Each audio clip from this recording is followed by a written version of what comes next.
Yeah, ready to get back into it. You are, as am I. I can't believe it. It's only been what, like 5 days, 4 days. We're on a tear right now. Usually we're like, hey man, what was it like 3 months ago last time we played this game?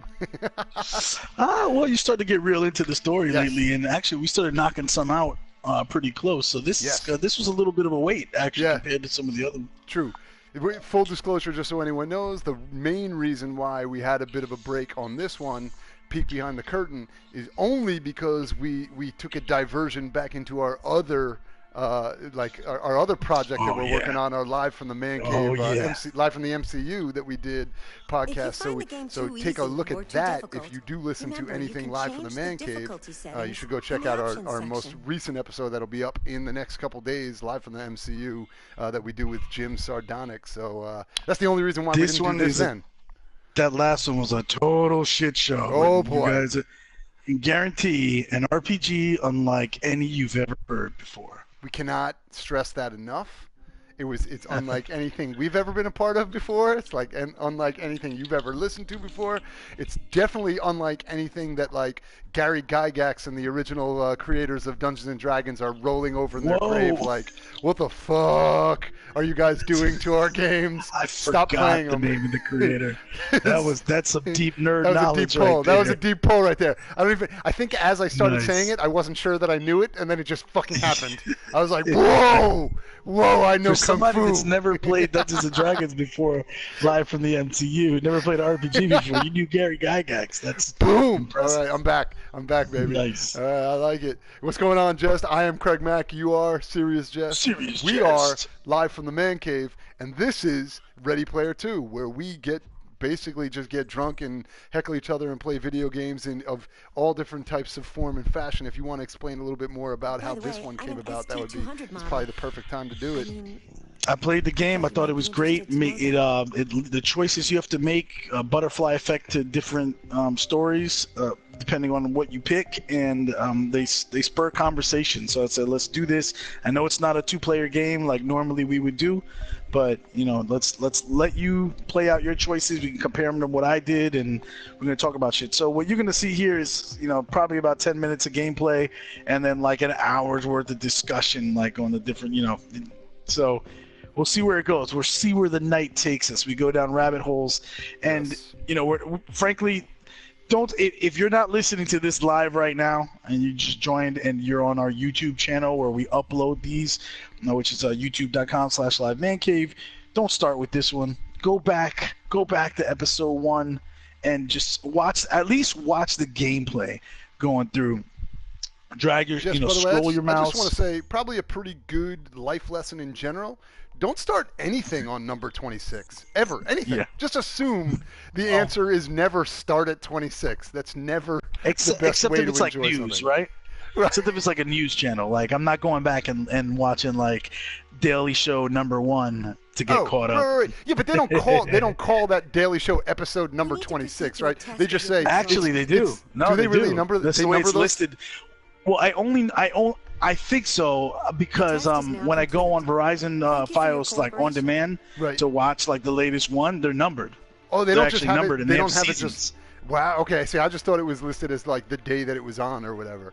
Okay. So No, then, technically, yes, it's right. like season 1, So- season 2, like So shit like you that. then found the one place and situation where it's okay Yeah, to jump that's in what I at do. episode number 26.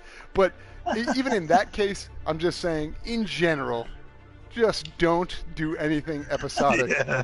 starting at number 26. It's just always for the best. It's always just a good thing to. Yeah. Anyway, so go ahead. So that's where you should go back in time, check out the rest of our things, even if you just watch the gameplay. You don't have to listen to the conversations after the fact, although personally But you that can is if some you of want the to. best shit. I think that's some of the best shit. But if you are just like, if you're in it for the story and you want to catch up quickly, right? If you're like, fuck man, Game of Thrones starting on Sunday, I need to binge and get caught up. Your best way to get caught up would be just to watch the gameplay and then whatever. But hopefully there are, some of you guys may have caught on to some of this stuff or heard about this or seen one of these episodes, caught on and been like, hey, this is pretty good. I want to go back and listen to their earlier conversations as well. That's where really that's what's going to differentiate us just playing through a game, a let's play that you might see anywhere else, and hearing, the conversation that we have where we go down like Jess said, some pretty insane rabbit holes. I mean, we have talked about shit from Android fucking all the way to God and the meaning of religion and what does it mean to be Underground alive. Railroad. The Underground Railroad, yes. We have talked about, the Civil War and the Civil Rights Movement. We have covered current politics and the state of the two-party system. We really have gotten pretty deep. Yes, we have. We've talked about parkour. Legalization of marijuana. I was about to say we should probably just keep for ourselves a little a little post-it note list of all the topics that we have covered, just so we can ramble them off. But we're actually rambling them off pretty good, so I think we know. We've talked about some shit. So it gets dirty in here, man. So get ready. Get ready. It's about to get down. It gets dirty in here, man. So get ready. And on the back of the T-shirt, live from the man cave. Welcome to the show. So, that is what you are in for. I hope you like it. It's where we're going now. So let's get this party started with the beers of the show. Yes, we haven't covered that part yet, which is one of the key things.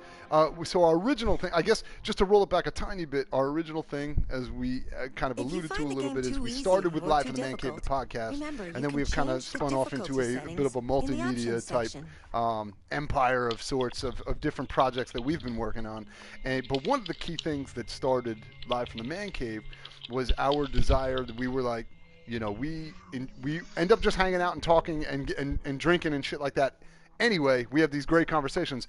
Why not just like throw that on a mic and see if it's worthwhile for other people to listen to? And that's what turned into Live from the Man Cave. So a big key part of that show became, how can we make our hangouts and our, just kind of hanging out essentially in the man cave, just having a good time, be slightly less fucking socially unacceptable? Well, when you have a mic in front of you, it's totally fine to just be hanging out and drinking. So it's our beer is what kind of brought all this together, and so we ended up having this. Our concept of the beer of the show is whatever we're drinking. That's what beer does. Beer brings people together. It really does. It's the fucking great equalizer, man. It makes everyone love each other. I love it. That's what's so great about it. So as Ben Franklin said, it's proof that God loves us and wants us to be happy. Happy, yes. I have. Except that the quote was really about wine, but fuck it. Details. Fuck him, man. He was wrong. The details. Fuck the details. Exactly. We don't get into the details in this show. That's not what we're about. Go watch CNN if you want details. So on that note, Jess, I'm going to kick it over to you. Why don't you let us know what is your beer of the show for today? All right, I've overdone the fuck out of this brewer. I pretty much, if they put out a beer, I drink it. So guess who it is? Who's the brewer? Yep, Lagunitas, exactly. Let's see. So they always have like all kinds of like little sayings on their label. This one's really cool. Again, it's got the dog that they're famous for, the little spot dog. It's got a picture of hops, so it's like a border around the thing, and the text around the border is, let's see, I don't even know. I guess it would start on the left side, wrapped around. If some is good, more is better. Instant gratification is not fast enough. 42 IBU, why not 72? The end is near. Don't sip. A trillion. What? I meld the shoes. Dow at 7392. Just buy a Senate seat. Tats, nipple piercing, cutters, burners, and Hummers.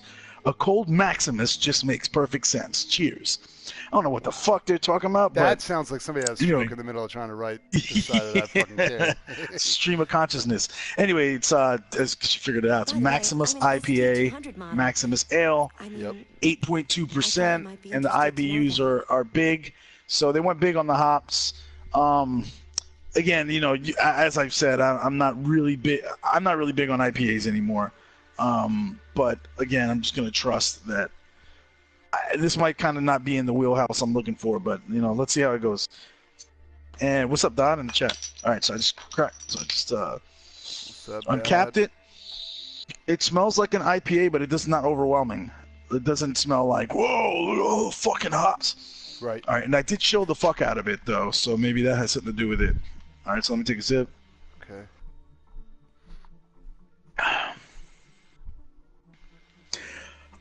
I thought there was going to be more of a punch. It's a smooth IPA. This is, especially for the IBUs, it tastes like an IBA, but it tastes really smooth. Not like a harsh bite.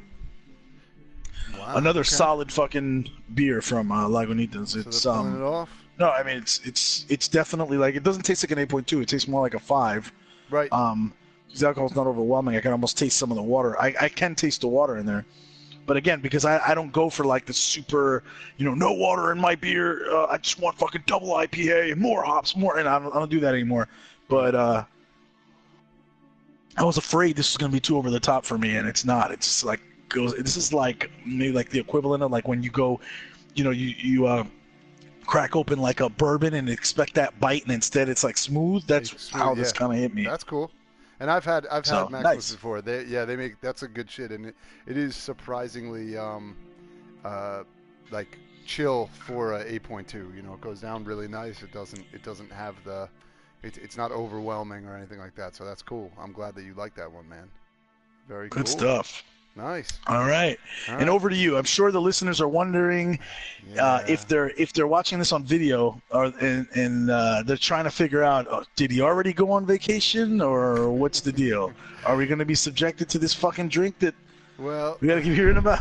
So I am sorry to disappoint everybody. So as you know, I have I was taking a bit of a little cleanse thing going on for a minute as I was getting ready for vacation.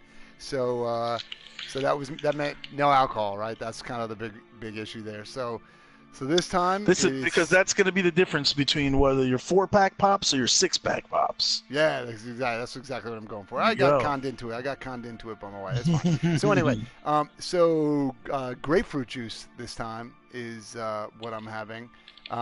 But specifically, the type, in case anyone cares, is Funk Brewing Citrus IPA, ale brewed with grapefruit juice. I'm done, motherfuckers. I'm back on board. I'm drinking again. Are you serious? Brewing, yes. Funk Brewing Citrus IPA. You didn't go on vacation already, though. I did not. No, I made it through my my week long or whatever it was, the 9-day thing. I'm done. I thought this was like legitimately like you weren't drinking until you went on vacation. No. It was to get to this weekend. It was to make it through this weekend. So I stopped. Shit. So I finished it today. So I'm all good. So tonight is my your first wife was like before you were allowed to drink, your wife bounced the quarter off your abs and she was like, all right, fine, you can have your beer. No, mostly what happened is she tried to bounce it off and was like, you're beyond help. Just go ahead and have fucking beer. Leave me alone. Stop crying all the time. You're just fat. And I was like, well done, honey. I love you. So this one is, as I mentioned, this is Funk Brewing. And Funk Brewing is based out of... Master Flex. Right. So this is hard to get a brewed ticket. and canned by Funk Brewing in Chicago, Illinois. But I believe they also brew out of Pennsylvania. This actual the brewer, so they can and brew in multiple different spots. From what I think it is, it's looks like it's Pennsylvania. But so this is 6.9%. Again, it is citrus IPA. It says straight on it. It says drink fresh, do not age. 6.7 IPA ale brewed with grapefruit juice. And so this is what it says on their beer. It says in this day and age. So the name of it is Funk Brewing what? Funk Brewing, and it's citrus IPA. Just citrus IPA. Okay. Yep, citrus. So gotcha. And what's 6.7 you said? 6.7, yep. Word. Okay. I'm just putting that in the chat for our listeners. Yep. It says, in this day and age, there are seemingly infinite varieties of flavor compounds and aromatic properties available in the different breeds of hops that exist. Among them all, there is an undeniable profile that sticks out as most desirable by American IPA drinkers, that of the citrusy hops of Washington and Oregon. Citrus is certainly not our only IPA, but it was our first, and we wanted to make a statement. We at Funk Brewing Company believe in balance, complexity, and artistic brewing instead of extreme beers. That's why we sought out to synthesize a beer that was masterfully created to accentuate a massive American citrus hops profile while retaining our standards for balance and sophistication.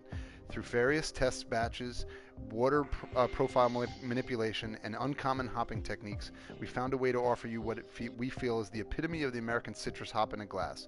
The utilization of Citra, Simcoe, Mosaic, and experimental hop we like to call Lemon Balm gives citrus huge flavors and aromas of grapefruit, blood orange, pine, passion fruit, mango, and pink guava, balanced by a clean malt bill of Belgium's finest Pilsner malt and our neutral American yeast. This will forever and always be our go-to IPA, and we hope it will become yours as well.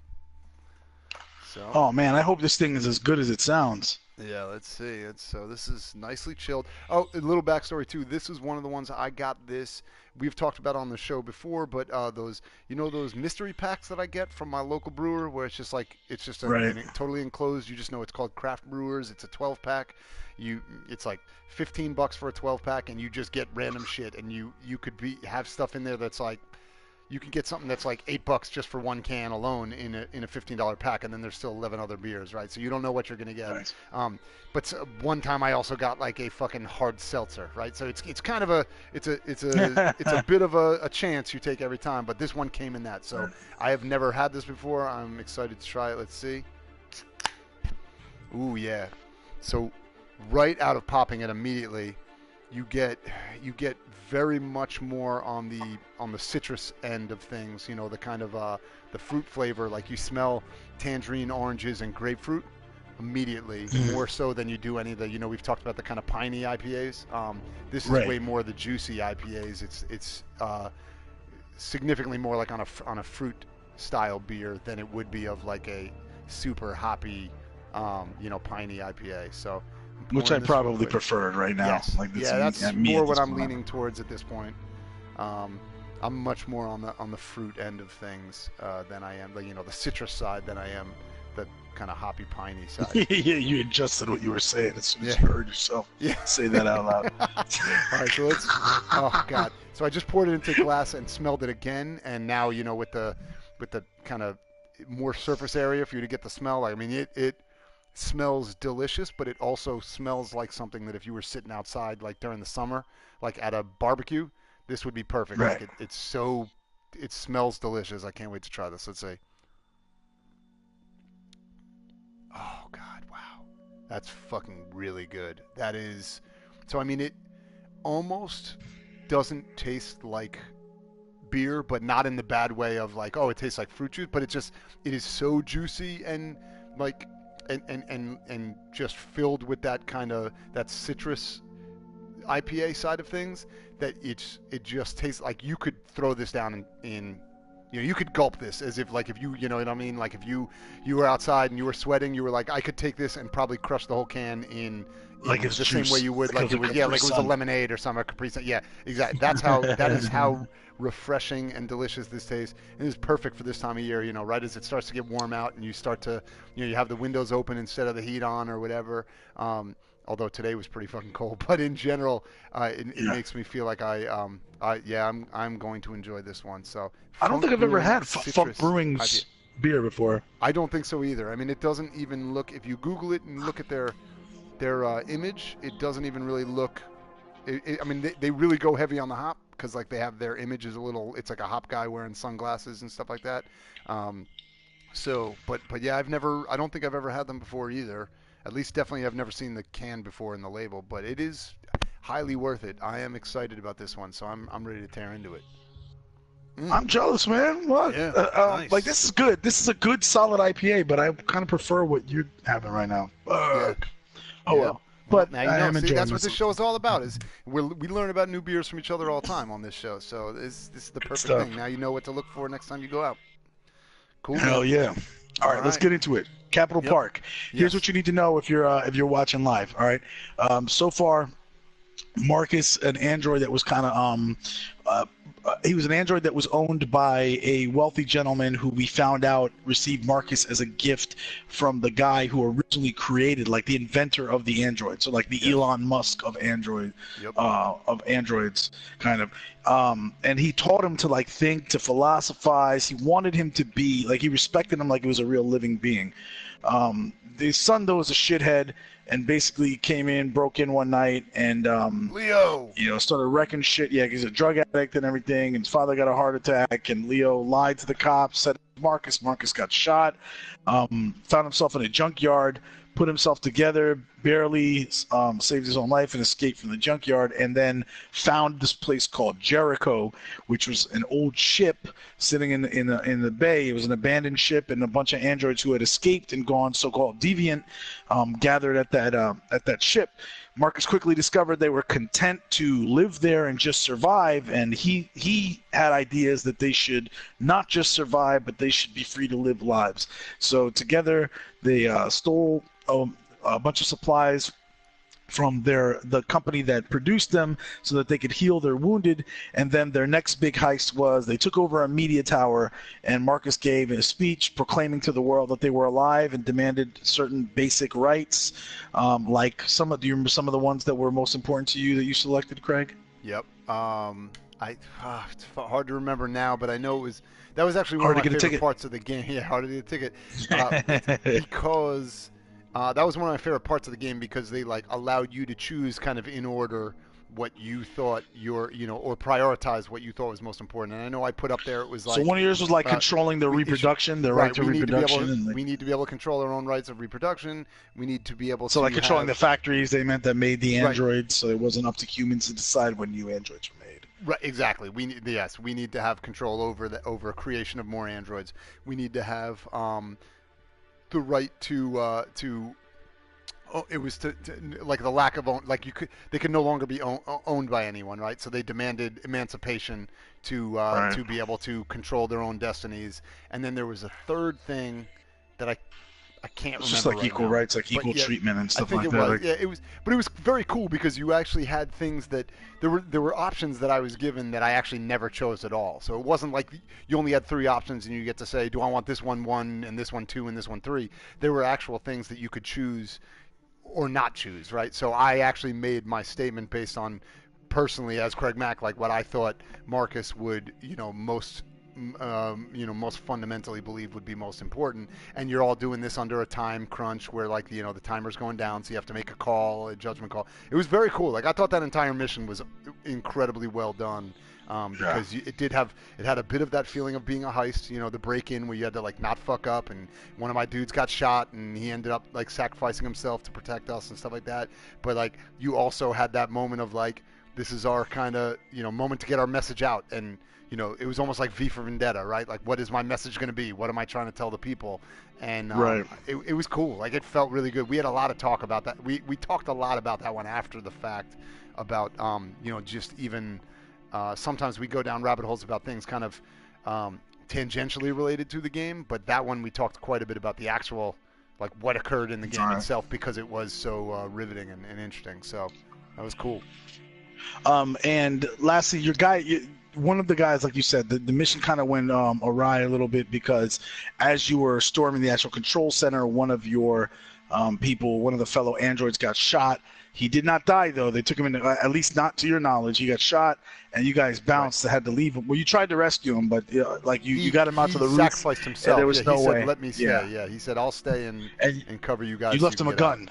Yes, I left him a gun to make his own choice, so you don't know what happened with him. And then the rest of you fucking did that fucking flying jumped off the building in the fucking flying squirrel suits and pieced out of there. Yep. So this is the next time we see Marcus and company. Other things have happened in the storylines with Kara and Connor, but if you want to see those, go back to the old episodes and watch them. We've given you enough to, if you're watching this live, catch up to enjoy.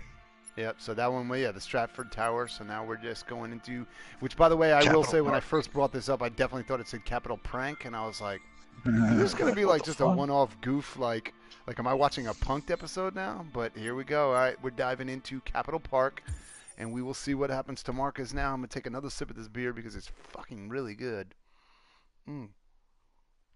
I did just notice, by the way, I looked up after when we were trying to find out some more about Funk Brewing, and it got a 4.1 on Beer Advocate. So out of 10? Out of 5. So highly rated. Oh, out of 5. Okay, that's good. Oh, nice. Here we go. Now humans know. It was a mistake to reach out. So this is back in Jericho at 1:51 in the morning. That we're prepared to fight. Violence is never the answer. Dialogue is the only way. I'm sure the humans will listen to us. There's my favorite actress in the whole Simon thing. gave his life. Simon gave his life for our cause. What difference does that make? So He's a hero. He died for the revolution, and he won't be the last. I don't want a revolution that spills blood. Then live as a slave. Because if you're not willing to fight for your freedom, maybe you don't deserve it. North, don't you dare. That's enough! Oh, he was about to bitch slap her, I think. And now what are we gonna do? Oh, that was an intense look. Dad, by the way, what are you drinking? If you're still in the room, let us know. There are what you're 5 having CyberLife stores there. across shit. Detroit. All So selling what us are we like gonna do merchandise. now? It's like I got some. We're gonna attack those stores and set our people free. Wow, we're gonna Attack go after stores? all Detroit of looks the- kind of pretty there. We've never done that before. They're probably protected. They have security systems.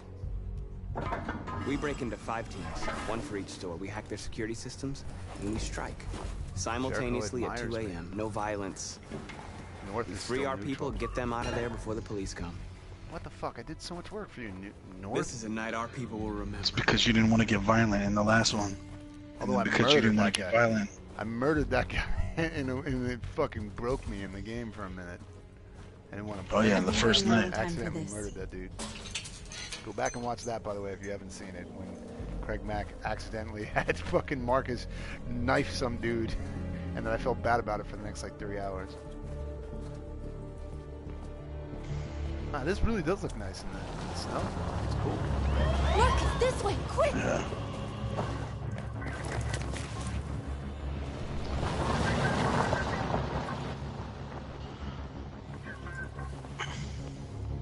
It's okay, they're gone. There's probably even more. By the way, police in Jesse area. Williams, who plays Marcus, just won some award for his acting, like best actor in you know, on ER or whatever show you. The store's over Really? here. Nice. I forgot what award it was. It's noticed it in the news the other day though. Good I was like, fucking oh cast, shit, man. doing big things. Oh. See that? Those fucking weirdos when they just stand there. Back to the CyberLife store, Can I convert where them? the entire I video got game him! began. Nice! You're free. I freed another one. Nice. I'm glad I noticed that dude. Oh, I'm freeing everybody. You're free too, son. You're awake now. Go to Oh, I like Jericho. It's kind of cool. I like that you know, like that. I'm noticing that they're like the same fucking model. You know, like because there's like only a few different versions to commemorate the inventions of androids. So you woke, dog. From the bonds of labor, so man free to pursue higher goals and scale the heights of learning, love, and leisure. We are superior to them, but they are our masters? That's about to change. Uh-oh. Marcus is getting a little scary, though. Because he's just like, we are superior to them. Like, I thought the whole thing was you just wanted to be equal. You're free. Yeah, he's getting a little He's getting angry. yeah, he's getting a little hyped up now. Alright, did I free everyone? Nope, there's somebody over there. Hey, what's up, bro? I'm freeing everyone. I'm freeing you. I'm freeing you. I'm like Oprah now. And you're getting one, and you're going free, and you're going free. You're free. Oh shit, there's a bunch of motherfuckers lined up to get free. Yeah, I know. I just freed. Cut 2 for the price of 1. Alright, I think I got everybody. Hopefully. Alright, North. North's probably like, what the fuck are you doing? Look, I'm freeing motherfuckers. Get off my back, I boy. know. Let me free this car over here too. Freeing everything. That's what we are to them. There's merchandise on display. That commercial. Free. So they'll know what we really are. Oh wow. It's a horrible commercial. Let's get them out. Terrible. We'll stick to the plan. We'll neutralize the alarm systems and secure the area. There's 10 minutes until all our teams attack. Oh fuck, timer. Damn it! What are we waiting for? Vic! Secure the area. What is that? What does that mean? Oh, Vicar. We're gonna sweep the plaza. Make sure we're not disturbed. And how do you want to deal with the shop window? Not now, one problem at a time. Okay? Now what's next?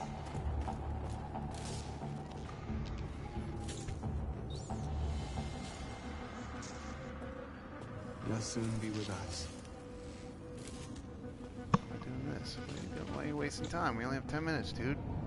Stop making eye contact with.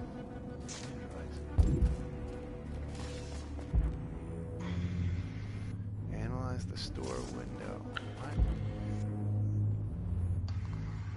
Scout the area. North was standing there looking at him like, why you looking at that bitch? I know. I thought we had a thing. There's traffic on the road. We need to block it.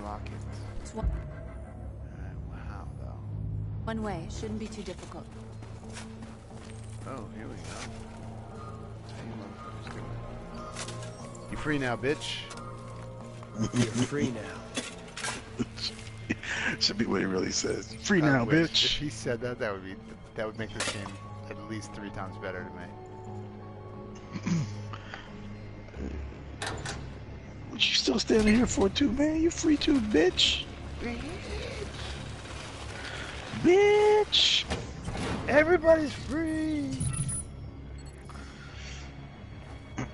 Being an android seems fucking cool. They can just touch things and change the words There. written on them. Nobody should bother us now.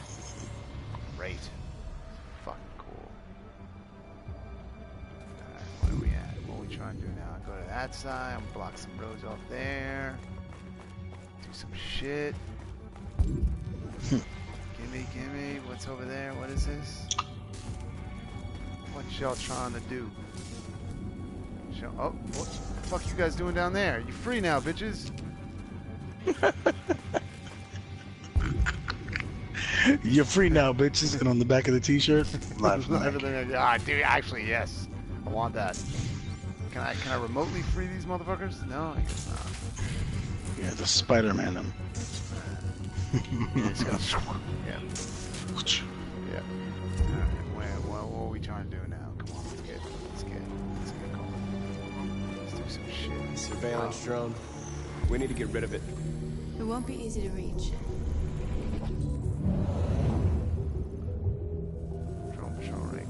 Oh, his route is just a circle. He's fucking dumb. Well, how complicated does the route need to be for a drone patrol? That's true. Oh, I love these fucking things.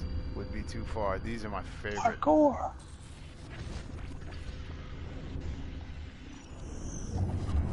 Wrong location. Would be too high. Let me get this motherfucking drone. Would be too far. Yes, it has to be this thing. Oh, I beat the shit out of that drone. Alright, here we go. Location found. Let me reach from here. I'm gonna go eat me a drone. Here we go, bitches. Leave me alone, drone. Stop looking at me, drone. Stop looking at me, drone! Alright, here we go. Let's see. Reconstruct. I like when I get to do these. Alright. Oh, yep.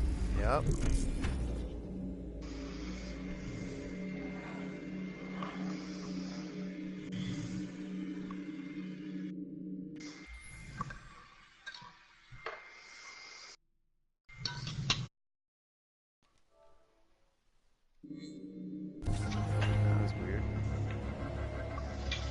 Can you hear me? Yeah. Oh, okay. Weird, yeah. You must have hit something to get out of there. Yeah, it cut me out of the game for a second. Alright, I don't get this part. It's confusing. Oh, there we go. Okay, I have to move it to show next. There we go. And then I take the fuck out of it. Here we go. You going down, son? Crush that drone. Here we go. Parkour! He's gonna fuck this drone up. Fuck that drone up! Oh, there you go. Oh, I fell. You are committing a class 3 offense. Fuck me! This is being reported to the police. Stay where you are. There you go. Beat it. Hit it.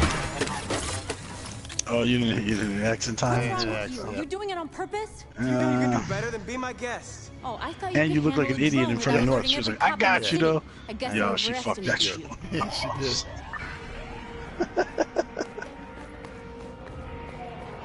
I put the controller down for a second because I picked up my beer, and then I was like, oh no! I didn't realize they're gonna make me press a button. What? They're coming, Marcus! Marcus! Take cover.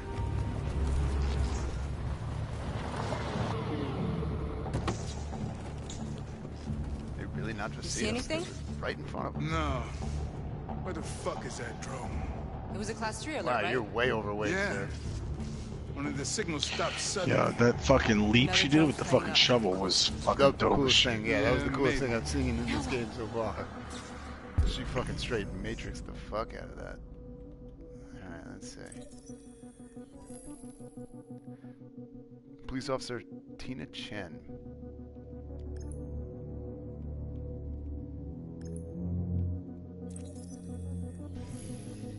City of Detroit, Android capital of the world. How does that help me? Okay. Signed to Capitol Park, HD, Central Police Station, Unit 975. Oh, that's what I needed. Police radio module. I would need to hack into that bitch. Dispatch, calling Patrol 975.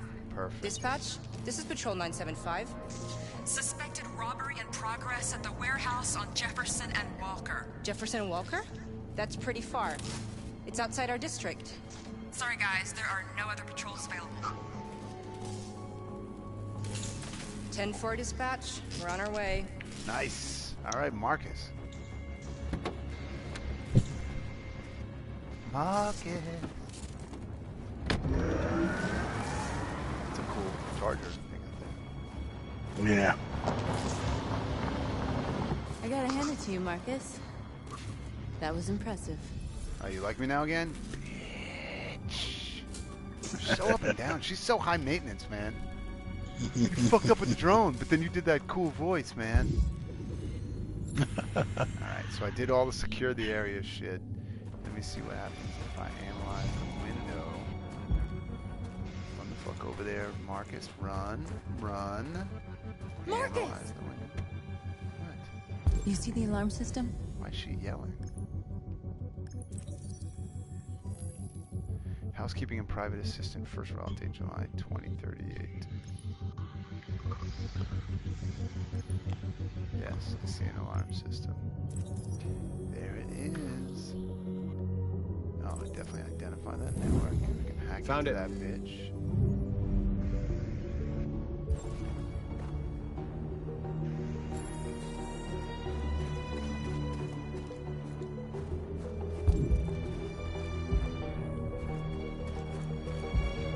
What's over there? That's weird.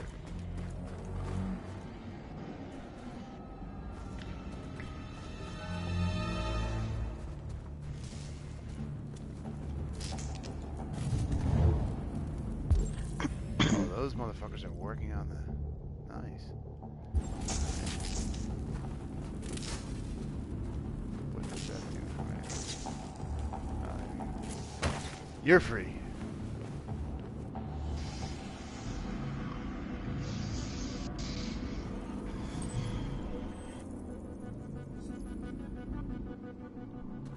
You're awake now.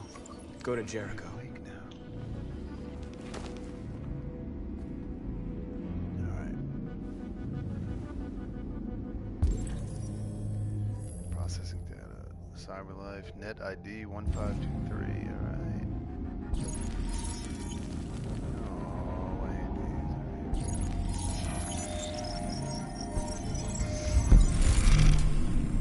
Inner loop created. Alright, we're good. Are we good, North? Are we good?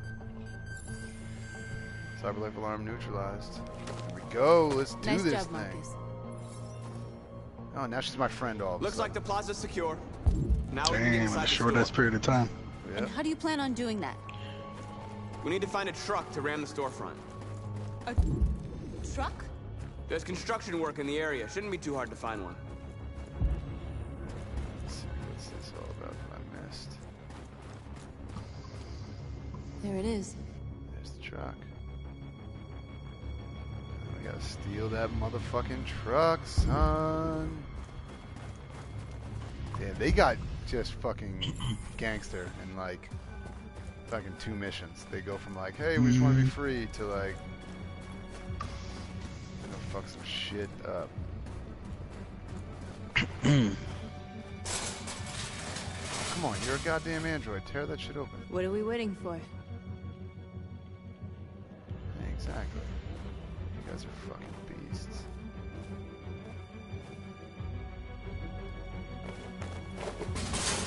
you're just gonna jump it. Alright, my bad. Alright, so we're gonna jump Okay. in this. Now we're in. Let's get that truck out. Let's get that truck out. Sounds like a sex thing. Truck unlocked. I wonder what you'd do without me. I mean, I probably would have just found the wire cutters myself, woman. What would you have done without me? You didn't bring the fucking things, you just found them. Or you could have just driven the truck to the fucking... Great, it's a fence. Like, I would have been alright. I think my plan would have worked alright. I think she's flirting with you. Yeah, I know, but she's bad. What would you do without me? I don't know, I guess I'd have to jerk off. I might do it anyway. Leave me alone, Nora. Looks like we're ready to make some noise. Here we go. Oh, it's a driving. Oh, it's a driving game now. Ooh, nice turn, Marcus. Damn. Grand Theft truck. Yeah, you cut that shit pretty hard. That's a big ass truck.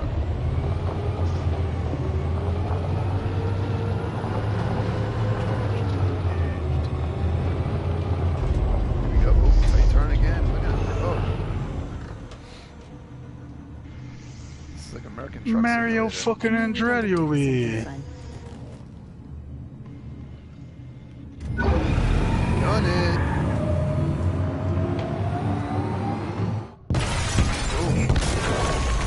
You could have just punched the glass, but that's alright. Yeah, that's probably reinforced. Yeah, it is reinforced. Look at all the fucking metal. Yeah, true, you're right. But still, they're goddamn androids. I think the whole thing is Yeah. supposed to be super strong. Like, they just wanted to have that cool moment, which I'm down with. I'm totally okay with it. All these motherfucking androids. Oh, this is like fucking kid in a candy store for him. You're free. Oh, yeah. You're I free. have to obey You're them. free. You're He's free. hitting everybody with that Joe Biden touch. There you are. Totally appropriate. Totally appropriate. I won't say sorry, but I will say I understand. It's not sexual.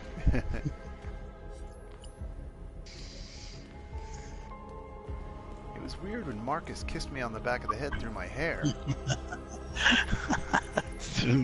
Marcus sniffed my hair and then grabbed my hand. And I That was was free. bizarre, but So I can't really complain, but it was kind of creepy.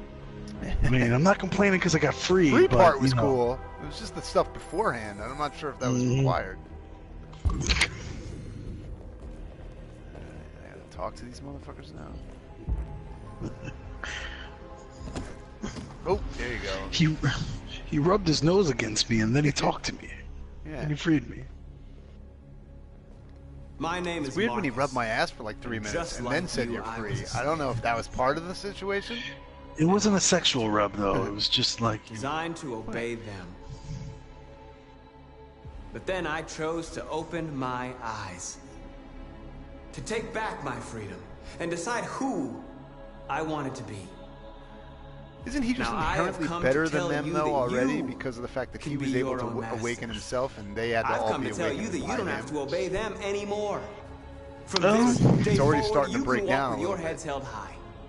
You can take your destiny in your hands. I don't think so. I think what he does is like, Is a remember, place it's like for those of us who want freedom. some of these androids, Now, not sure, just you can him, stay are here and freeing continue to themselves serve because they're put in dire situations. Or You know what? Let's wait. We can Required. we'll probably want to talk about that And after fight anyway. by our so, side. Yeah. Yeah. You're 'Cause I free actually now. do wanna That's a good hear question, His little man. speech. Yeah, I want to hear his little It's speech. up to you to decide. I like the. I forgot about his eye thing. The blue and one blue, one green. I'm with you. We're with you. I'll follow you, Marcus. I'm with you, Marcus. We're with you. I'll Did he follow say you, his name? Marcus. We're with you. I'm with you. I'm with Yeah, you. in the beginning. I'm with you. So my name is Marcus. Okay. All right. Oh, he's a leader now. Then follow me. Jericho fucking sweats him again. Marcus, what are you doing? I'm gonna send the humans a message. North is your companion now. Yeah. Oh shit. Send our message to the humans. Be pacifist or violent. Oh, we know how I'm gonna handle that. Transform Capital Park. What does that mean? Oh, okay. What does it say? They're doing what you do, Marcus. Lead and they'll follow. Choose our symbol.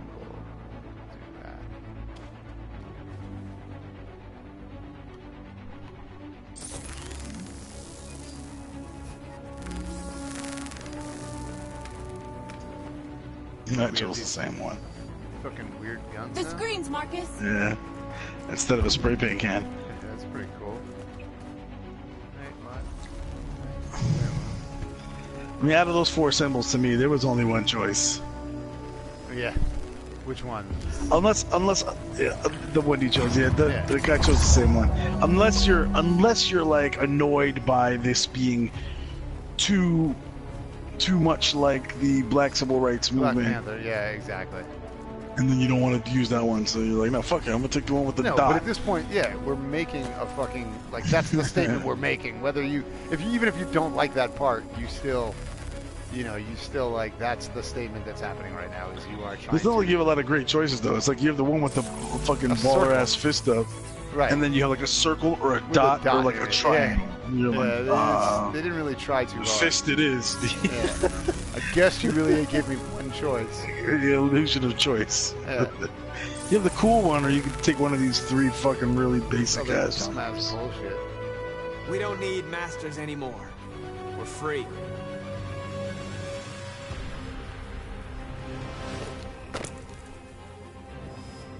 Shit, you put an armband on that motherfucker. And put the little dot on his head, like the circle on his head, like he's and the triangle, like he's an android. That's pretty cool, actually.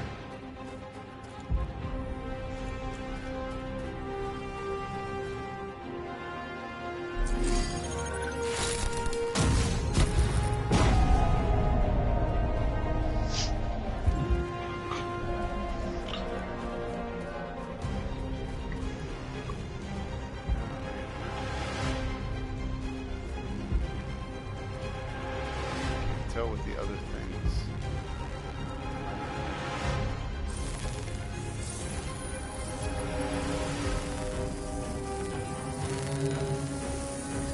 I'll help you.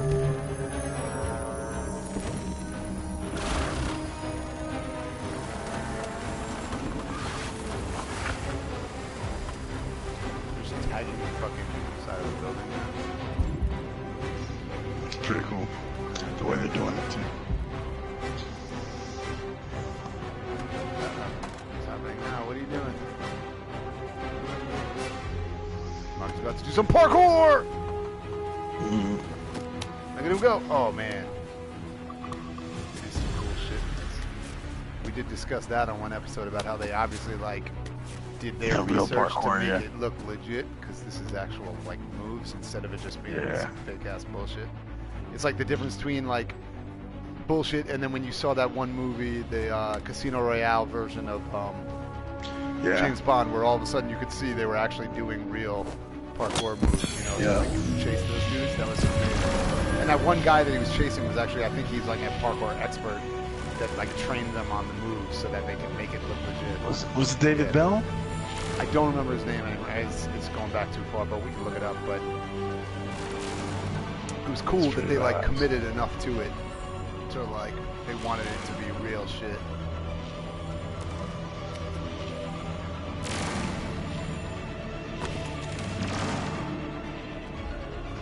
Alright. Why am I even 12%? Violent? Because I think, didn't you, you like, you scrambled those cars. Oh, I think that added to it. Oh, did it? That added? I don't know. I don't remember. I thought think that it was. started I thought at I saw- 50-50. No, okay, then maybe that's. So it was like, yeah, I think it just started automatically. Yeah, you can't. Like your whole thing is you're working it up or down, I guess. Oh, okay. Yeah, because you're like 2% violent now. 7. Wow, they really had a dream, huh? Wow, they're not. There we go. I went off. That's good. You went Descartes? Yeah. It was Descartes, right? Yep.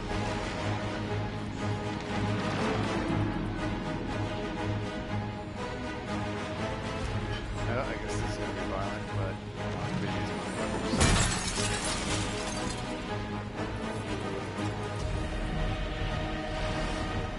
Sorry, can't freeze. Had to happen.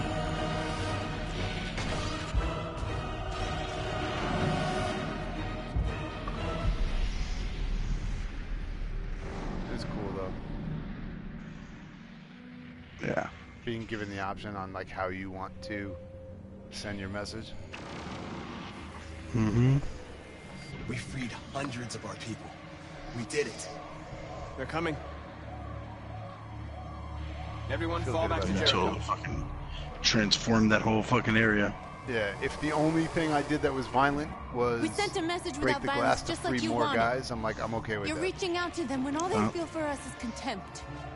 I hope you know what you're doing. You can't fight violence with violence.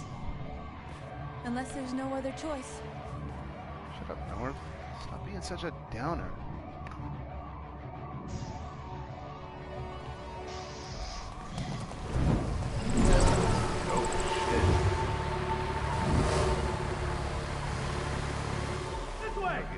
What did she say?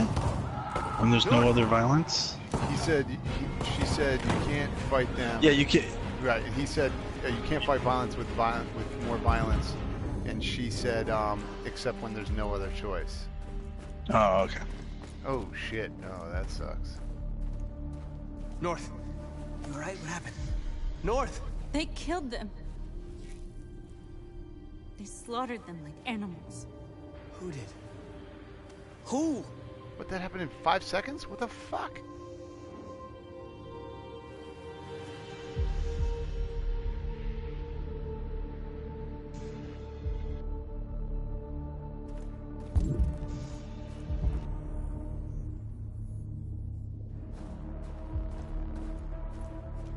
I like that there's a 1% fucking like error range because it says I'm 95% pacifist, 4%.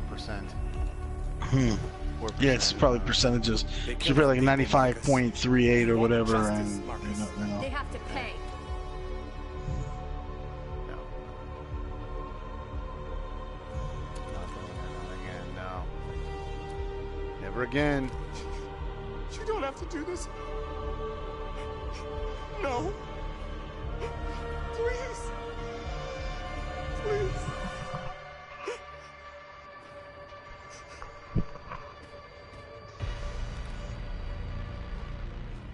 An eye for an eye and the world goes blind.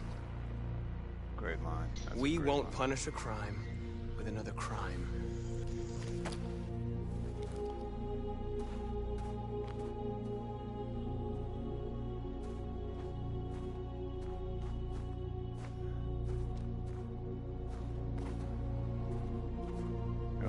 We interrupt this broadcast with breaking news. This just in. At exactly 2 a.m., several CyberLife stores in Detroit were raided. Different locations were hit in what seems to be a coordinated terrorist attack. Most shop windows were covered with graffiti demanding rights for androids and other obscure slogans. Police report that pro-android graffiti was Ooh, found in the public neighborhoods opinion of supportive. CyberLife stores, and they're still investigating. Two policemen pretty were cool. found in a state of shock near one of the CyberLife stores. Now, according to our sources, they confirmed that the attackers were a group of androids. This is an alarming That's the situation. first time because it's always Could been our like machines now be uninterested or turning undecided or against whatever. us? Have androids become a threat to our security? Is this the beginning of a terrorist campaign conducted right here in the Is that supposed to be United Van Jones? States? Let me see. Right. Wow. That was actually a longer gameplay episode than most of the more recent ones, at least. Nice. All right. Yeah. So we played through that whole thing, and as we tend, It's a lot to unpack in afterwards, there. yeah, we got to unpack a lot of this shit. We're gonna go through the choices I made, compare them against the world stats, and talk about everything that kind of came up. I guess just organically throughout that conversation, especially that one conversation that kind of brought up, and then we said we'll put a pin in that and bring it back up later. So, anything you want to bring up before we dive into it? I think I have one general question that just is gonna be kind of like how you felt about this episode or mission in general, but I think I'll hold that one till the end. Let's end on that one. Okay. All right, so I guess So let's talk about Capitol Park. Yeah, so I have mine up right now. You can I'm going to bounce a couple of questions off you because first question Sure. would always be that mine is 42% completed. What was yours? 38. 38. Okay, so it's good to know. So we have some comparisons there. So big thing was, like I mentioned right away, I'm super excited that we got our first real reaction from the public, because up to this point, even after I did the straight up like took over that tower, it was still, I think it was still undecided. I think it was like uninvolved or whatever, uninterested, whatever the fuck it was. It was like literally a right down the middle. They didn't give a shit. And this is the first time whatever I did actually gained public support, which is cool. Jericho, I got them up to be a leader, even though I took a little bit of a hit at one point, but then I went way back up, far up to be back to leader again. And North, I got her all the way up to companion, which is cool. Josh is a friend, and Simon is a companion. So we have some pretty big changes, I guess. That this is the first one where we've seen changes across the board with all of these, these kind of little the blue ones that took place. So it's a pretty big deal for the character interactions, at least. So, you ready to dive into the flow chart and see what happened? Yes, sir. Let's do it. Bring up the world stats right now. World stats. All right, mission stat start. Here we go. So, out of the gate. So it seems like either way, obviously, that police car was coming, whether I had landed that hit on the droid or not, on the drone or not. No, I think that was before the drone. That was on the way in. Oh, was it? Okay, so I guess we'll find out in a minute then. All right, so 98% of people avoided the police car, and there is that one thing down there. Did you get any of that? The two below avoid police car that I don't have? No. Okay, so we don't know what that is. So 2% of people got caught. That'd be amazing if it just ends up, they just immediately, the mission ends, and they get arrested fucking 2 seconds in. All right, so reach store. Oh, you're right. Yes, you're right, because that was the first cop. You're right. Yeah. When we first popped out of the thing, and so this would be where the drone comes into play. So the drone, 76% of people jumped on the drone, and only 4% of people fell from it. So I fell. Did you land it and knock it out? Yeah, I jumped on the drone, 76%, and then I destroyed the drone, 71%. Nice. All right, makes sense. So deactivate the alarm, 93% of people. Then there's something that comes out from below that, which I don't know what that is, because I don't have either. Okay, I blocked the road, 93% of people. So did I. And then I found the truck, 97% of people. Correct. Same here. And then what's the thing below that? Did you get that? Nope. That looks like it's a game. Oh no, that's a bad thing, because it looks like it's a game ender anyway. Yeah, the thing that shoots off of it ends that mission, so it's probably maybe you don't do any of those things and you get caught. Yeah, you don't get. Yeah, right? Yeah, there you go. Yeah. So all right, so then ram the store. Oh, so I had to have North destroy the drone. So 22% of people had North destroy the drone, which I wonder how that. Oh, because I don't have that. I don't have that marked on. Right, well, because you destroyed. Right, because I destroyed the drone it yourself. I was just trying to figure out if. I'm glad I saw that though. I'm glad that happened to you, because that was so fucking badass. Yeah, that was amazing. That was awesome. That actually was more worth it for me. Like that, I'm glad that happened. So that was cool. Like to see my guy actually fuck up. Like, because his whole thing is that he's kind of the chosen one right now. He's kind of Neo. Right. So the fact that he is like. He's always kind of perfect. Like, I like that moment where she's like, the fuck, did you do that shit on purpose? And he's like, if you think you can do better, be my guest. She fucking questioned his, right. It was like a cool interaction of, like, all of a sudden him kind of coming down to earth, right? Of being like, that is kind of like the Matrix, though. Remember, like, originally, like, Trinity was more badass than Neo. 10 times more, right? And she's just like, who the fuck are you, right? And then eventually she comes around. So it's cool that, like, this is almost going, like, my story went a little bit almost in reverse, right? Because out the gate, Marcus is this fucking, like, this, this mega, badass motherfucker who is just like, I have a dream and we can make some shit happen. And then all of a sudden he tries to be badass, run up the side of the wall and fuck up the drone thing.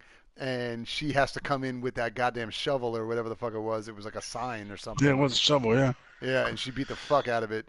And I was like, all right. And then the fact that she questioned him was cool. So that was a cool moment. I enjoyed that. So and it was cool storytelling, right? Because it makes him be more relatable, like in that he's not always going to be more human, humanizes him. Right, humanized, because that's what he's fighting for, right? Is to be human, not to be fucking a perfect robot. So I like that. So find truck, ram store. So obviously everyone does that. But did you get so the police car arrives either way, correct? No. For me, I had. Oh no, you're right. Because you go from destroy drone, you go out of there. Yeah. Yeah, I don't have actually. There's nothing to the right of destroy drone. I have nothing unlocked after that. Right. There's nothing to the right of Because you block just road. shoot See where it down says to Ram find store? truck, Ram store, and go Yeah, over and then to Ram police store, and alerted. it's police not alerted. Right, police not alert. All right, so I got the North destroys drone. Police car arrives. 22% of people, and then I hide. So that was another thing that you got to do with the hacking the fucking car. Like I never saw any of that. Which is was interesting. cool. Look at that too. Only 5% of people hid and hacked the radio. So some people chose to do, because remember, one of the options, I only saw 2 options. So I saw one was hide. You may have been able to attack the cops or something. Right. One was abandon your mission, which obviously I wasn't going to do, and that looks like that's a game ender because that takes you up there to end that mission, right? So I didn't choose to do that. So only 5% of people chose to hide and hack. So it's interesting. I wonder what that other third option would have been, which is cool. But all right. So police not alerted because we shut off the alarm, obviously, and so 87%. You got the same thing as me, and that if you didn't, it's an ender also. It's a game ender. So inside the store is 87% of people.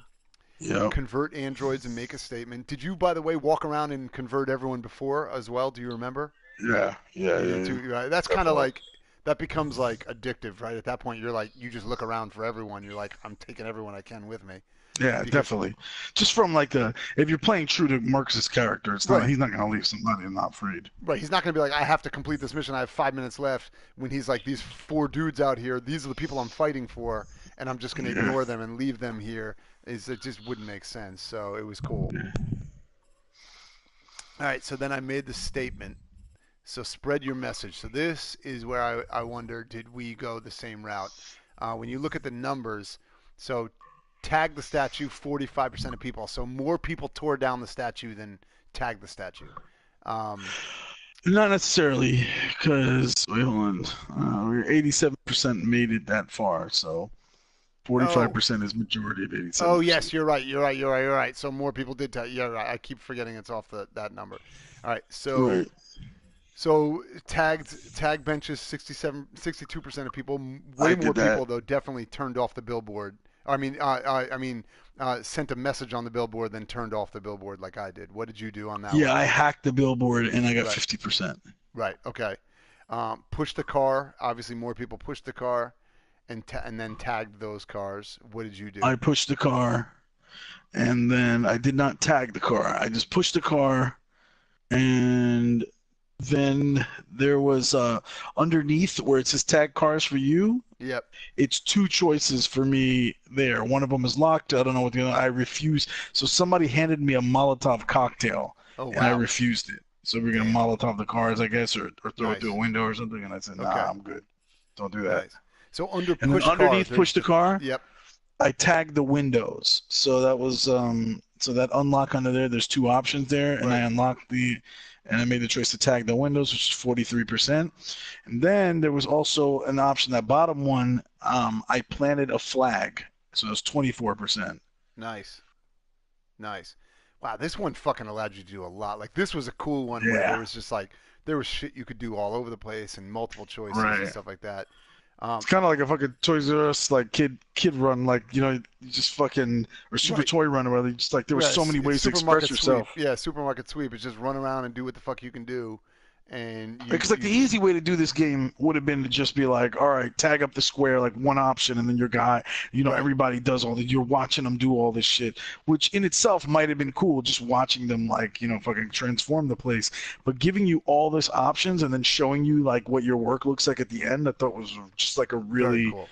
You said, it was a really cool way to do it, like they did with the speech, right? It wasn't just give cool speech and talk about all the rights. Like you had to actually construct your speech yourself. You had to figure out how you want to do it. Right. And like you have to get to the point where you start figuring out what message do you want to send and how you want to send it, right? And that's what's that's what this whole game is about, right? Is how do you respond to these circumstances? And so having that moment where you have to decide, like, do you want to be violent or not? Do you want to send a message? And honestly, part of it is like, dude, if I smash up these cars, is that really a big deal? Like, am I like, I'm not a fucking psychopath if I just bash in the windows of a car or something like that, right? But at a certain point, you have to make the choice of like, what message do I want to send? And then when you start looking around, it literally did start to feel like Kid in a Candy Store, where you just see those, when I would press the button where it shows you the things you can interact with, and you would just see those yellow squares everywhere, and you're like, oh fuck, Right. there's a million Right. things I can do in this square to Right. send my message. It just becomes this feeling of like, which ones do I want to prioritize and send? And I fucking thought it was cool. It was well done. So deploy banner, 50% of people. Did you do that one? I did not, but above that one, the unlock. Yep. The thing for me was hack the streetlights. 39% did that. Cool. Did you free the androids in the shop windows? I didn't. 46% of people. All right, nice. That was the one. Yeah, just not by choice. I didn't. Obviously, I didn't. I guess like I just didn't see that. I was don't know. I option. didn't. Right. Did you overload the electric system? 28% of people did that. No. Okay, and then there are 1, 2, 3, 4, 5 underneath that I didn't do any of those. Did you do any of those? Me neither.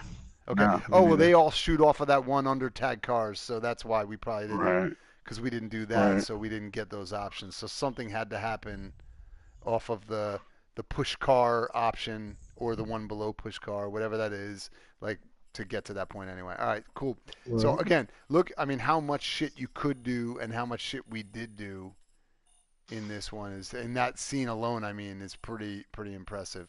All right, so now we go along. So send a strong message. 87% of people. Did you do that? Yeah. Yes. All right.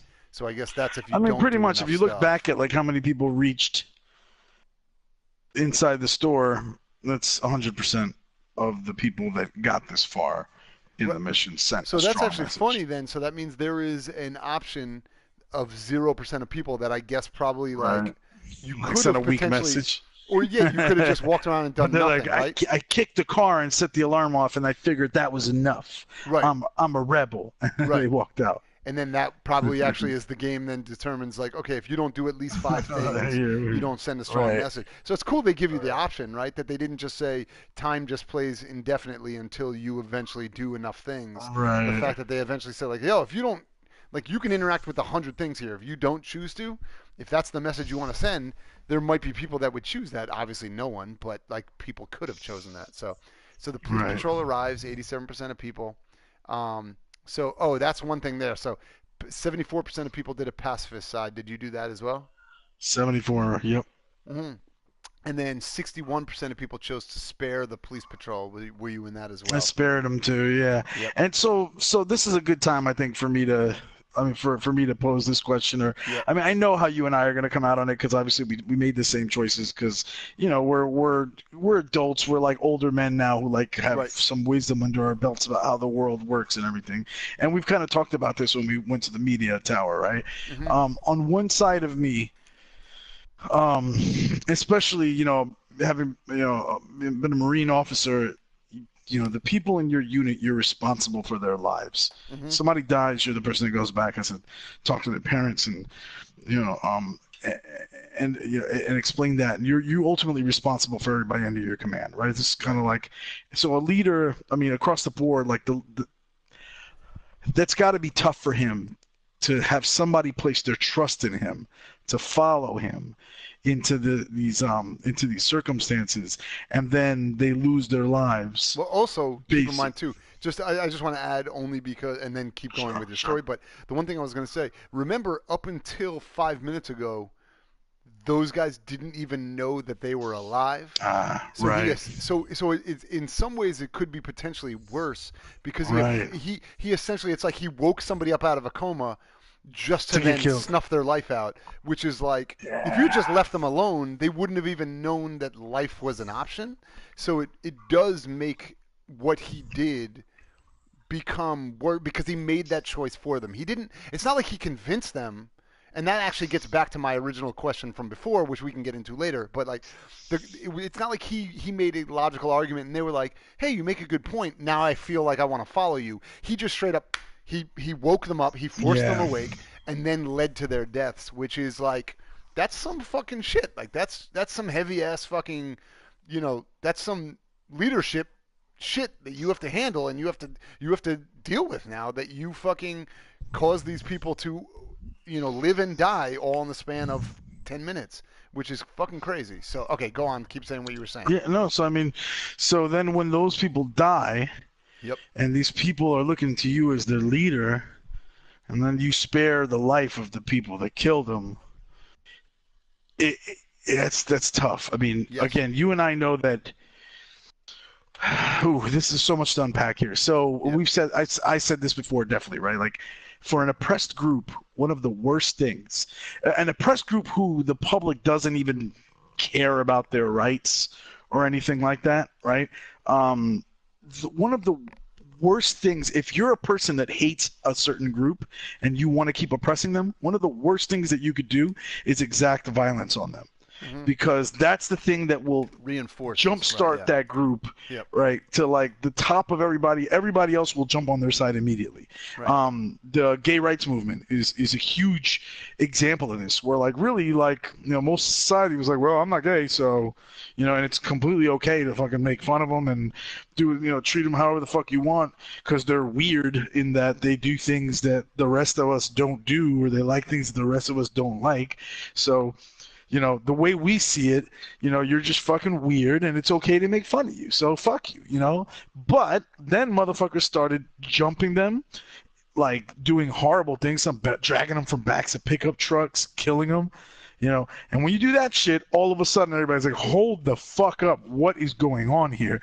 And then public sympathy changes. So winning the hearts and minds of the general public was the mission here, as you and I have discussed with the media tower thing as well. Right. And I understand. And so it was a victory, and that's why I chose to spare them as well, because the greater cause. I mean, at least you don't want these people's lives, these androids' lives, to be sacrificed for no reason, then, right? And that's kind of what you might be doing, or sacrificed in furtherance of like a war that was unnecessary, right? So I guess in not taking justice on their killers, because it would have been probably just. Or arguably just, rather, to exact upon the killers, like the death penalty for taking a life, right? And that's not an unheard of thing. You can make we do it all the time. Right. You can make an argument, yes. Right. So he could have done that, but he chose to spare them because he thought by sparing them, we'll send a greater message, and their lives will mean even much more, and they'll kind of be memorialized that way. And that is the wise way to approach it. Right. And I mean, part of it is as somebody who is not religious at all, but it is what most of kind of the big three religions, but probably most religions in general. But the concept of like turning the other cheek, right, is like you don't succumb to the lowest common denominator of your enemy. You try to rise above them, right? When they go low, we go high. I mean, there's a billion different ways so many cliches we can use that state that statement, right? Or that restate that comment. But the idea is to say, because your enemy, uses a certain type of behavior, does not require you to take that same movement, that same action. And so in a case like this, where it is even more so, they're trying to make a statement about why they deserve to be alive and treated with respect and have the autonomy to make their own decisions. And it's even more incumbent upon them to like take the high road, right? Because you have to show, look, you guys are the ones that suppress us, and we're able to make better decisions even than you, right? We're able to be better than you. If we lower ourselves to you, then we're just a race to the bottom, right? To be who can be the biggest shithead to eventually just win a battle of attrition. A war of attrition, nobody wins, right? That's the entire definition of that. So in my mind, and part of that is that discussion. Part of that is also, this is a bit of that, like, I gave the kind of a joke for anyone if you are a comic book nerd at all, or you like Spider-Man or anything, like anyone who knows about the idea of like no one dies storyline, which is like Spider-Man loses somebody pretty important to him and then makes a concerted effort at a certain point in the in his past to say, on my watch no one's ever going to die again. Like, I know it's going to happen, but if I can control it, I'm never going to lead to someone else's death again. And it's actually a pretty cool kind of allegory for it's like kind of a thing about war, and it's a thing about just kind of battle of two behemoths going against each other and one trying to take the upper the higher road or whatever. And so that is a thing that ever since that one time that I fucked up and killed that one guy by mistake in the game, like, I immediately made a decision to say, even if it's going to come back and bite me, my Marcus is not that dude. Like, he's not a guy that wants. He's not going to kill people, even if it is arguably just. It is a thing that we are fighting to make a statement, and that statement requires that people take us at face value and believe in us as like, I don't want to say trustworthy, but like that the argument we're making is genuine enough that you can believe what we're saying. And if we just are running around murdering people, then we're just terrorists, right? Like, at that point, there is no difference than like, we're not freedom fighters, we're terrorists, and that coin becomes harder to flip the more lives you take. So if well maybe right, but this is different. This is a different scenario because they took the lives of our guys. At some point it's self-defense, right? And but this was is not. The flip that was side. Also not, because so that was going to be my argument. If this was a situation where it was like straight up, they are firing on us and we are firing back to save lives, then that is war, right? That is an actual battle. That's self-defense. Right. That is like saying that a Marine firing on an enemy combatant who's firing upon him is a murderer. No, definitely not. He is not. He is protecting himself and he's protecting his own. But a Marine that is standing over a man who has been caught as a POW and has his hands behind his back and has no weapon, and just saying, "Oh, you killed one of my Marines," bop, and shoots him in the head, you're not winning the battle of hearts and minds, right? At that point, you are at that point as bad as your enemy, and there has to be something. Let me point out. Let me point out. And again, I don't disagree with your point, but circumstances in which this becomes, in which this line gets. I mean. It doesn't change things. Yes. You're still wrong, but the situation becomes a lot more difficult. Is like in Iraq, where the enemy combatants know your rules of engagement and they don't have any, right? So they, so they'll do things like, kill all your friends, and then right before as soon as they start losing the battle, they drop their weapons, put their hands up, and start laughing at you in your face. Right. And then, So that makes it harder, and these are things. But it doesn't change it to me. Right. Like, so that. It doesn't. Again, I'm not in it. So obviously, I'm talking from a sanctimonious like bullshit standpoint. I totally get that. But it doesn't. It's not bullshit, because ultimately you still have to hold yourself accountable to that. Of course, and that's because why at that point we would train our Marines that if you act and you do illegal things and commit war crimes, you're playing into their hands. That's what they want. Absolutely, they win. They want to be able to say, "Look at these fucking scumbags! Like, look what they do. They preach all this bullshit, and then they do this. They do the opposite end of the spectrum, right?" And so, go ahead. No. Go ahead. I'm just kind of done. The other danger, the danger in these situations, all right, is that if you become known as a opponent who turns the other cheek every time, right, your enemies could feel comfortable that they can still get away with shit, absolutely, and exacting horrible things to you, before the public sentiment has kind of caught up. Right. And then that's where the leader like his decision is important in that, he's winning hearts and minds. You saw public opinion went up because, no human lives were taken and android lives were taken, and that doesn't look good for the authorities. So now they're losing some PR points, but at the same time, you got dead people on your hands, and these motherfuckers just got off scot-free and got left alone. So the people that don't give a shit about your cause and don't give a shit about your rights and and are like your ultimate opponents, those people just potentially also got a message that I can kill them and get away with it. Right. And they're not even going to respond. Whereas sometimes strength is kind of the better, like, oh, fuck, this is this, if what Marcus was saying, if they are a superior race and they really could overtake us in combat if they wanted to, right, then maybe the better message could arguably be like, yo, you fucking kill us, we're going to fuck you up. And then instead, and so we killed these motherfuckers. Yeah, you're right, we killed them. Let's talk peace if you're intimidated. If you just want to fight because you just want to fight for revenge, then let's do that. Fine. Fuck it. We'll win. Right. But if you want to come to the table, now I'm not like I guess this is the difference between like, and it doesn't translate exactly, right? But like before DeMaurice Smith became the head of the NFL Players Union or the association, right? The old guys would negotiate with the owners, and they'd be like, "Come on, we got a good relationship. Give us this, give us that." You know, they were not negotiating from strength.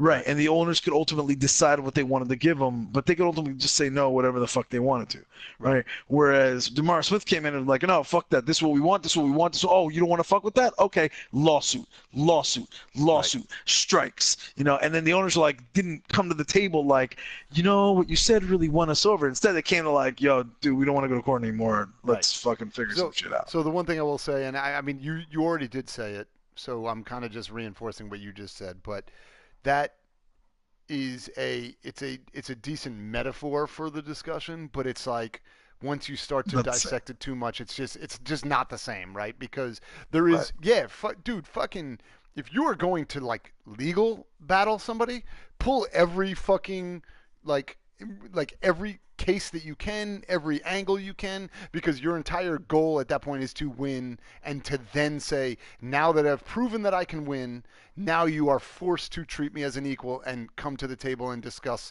from a point of view of similar strength, right? Like, because now you don't think you can bully me anymore or muscle me anymore, right?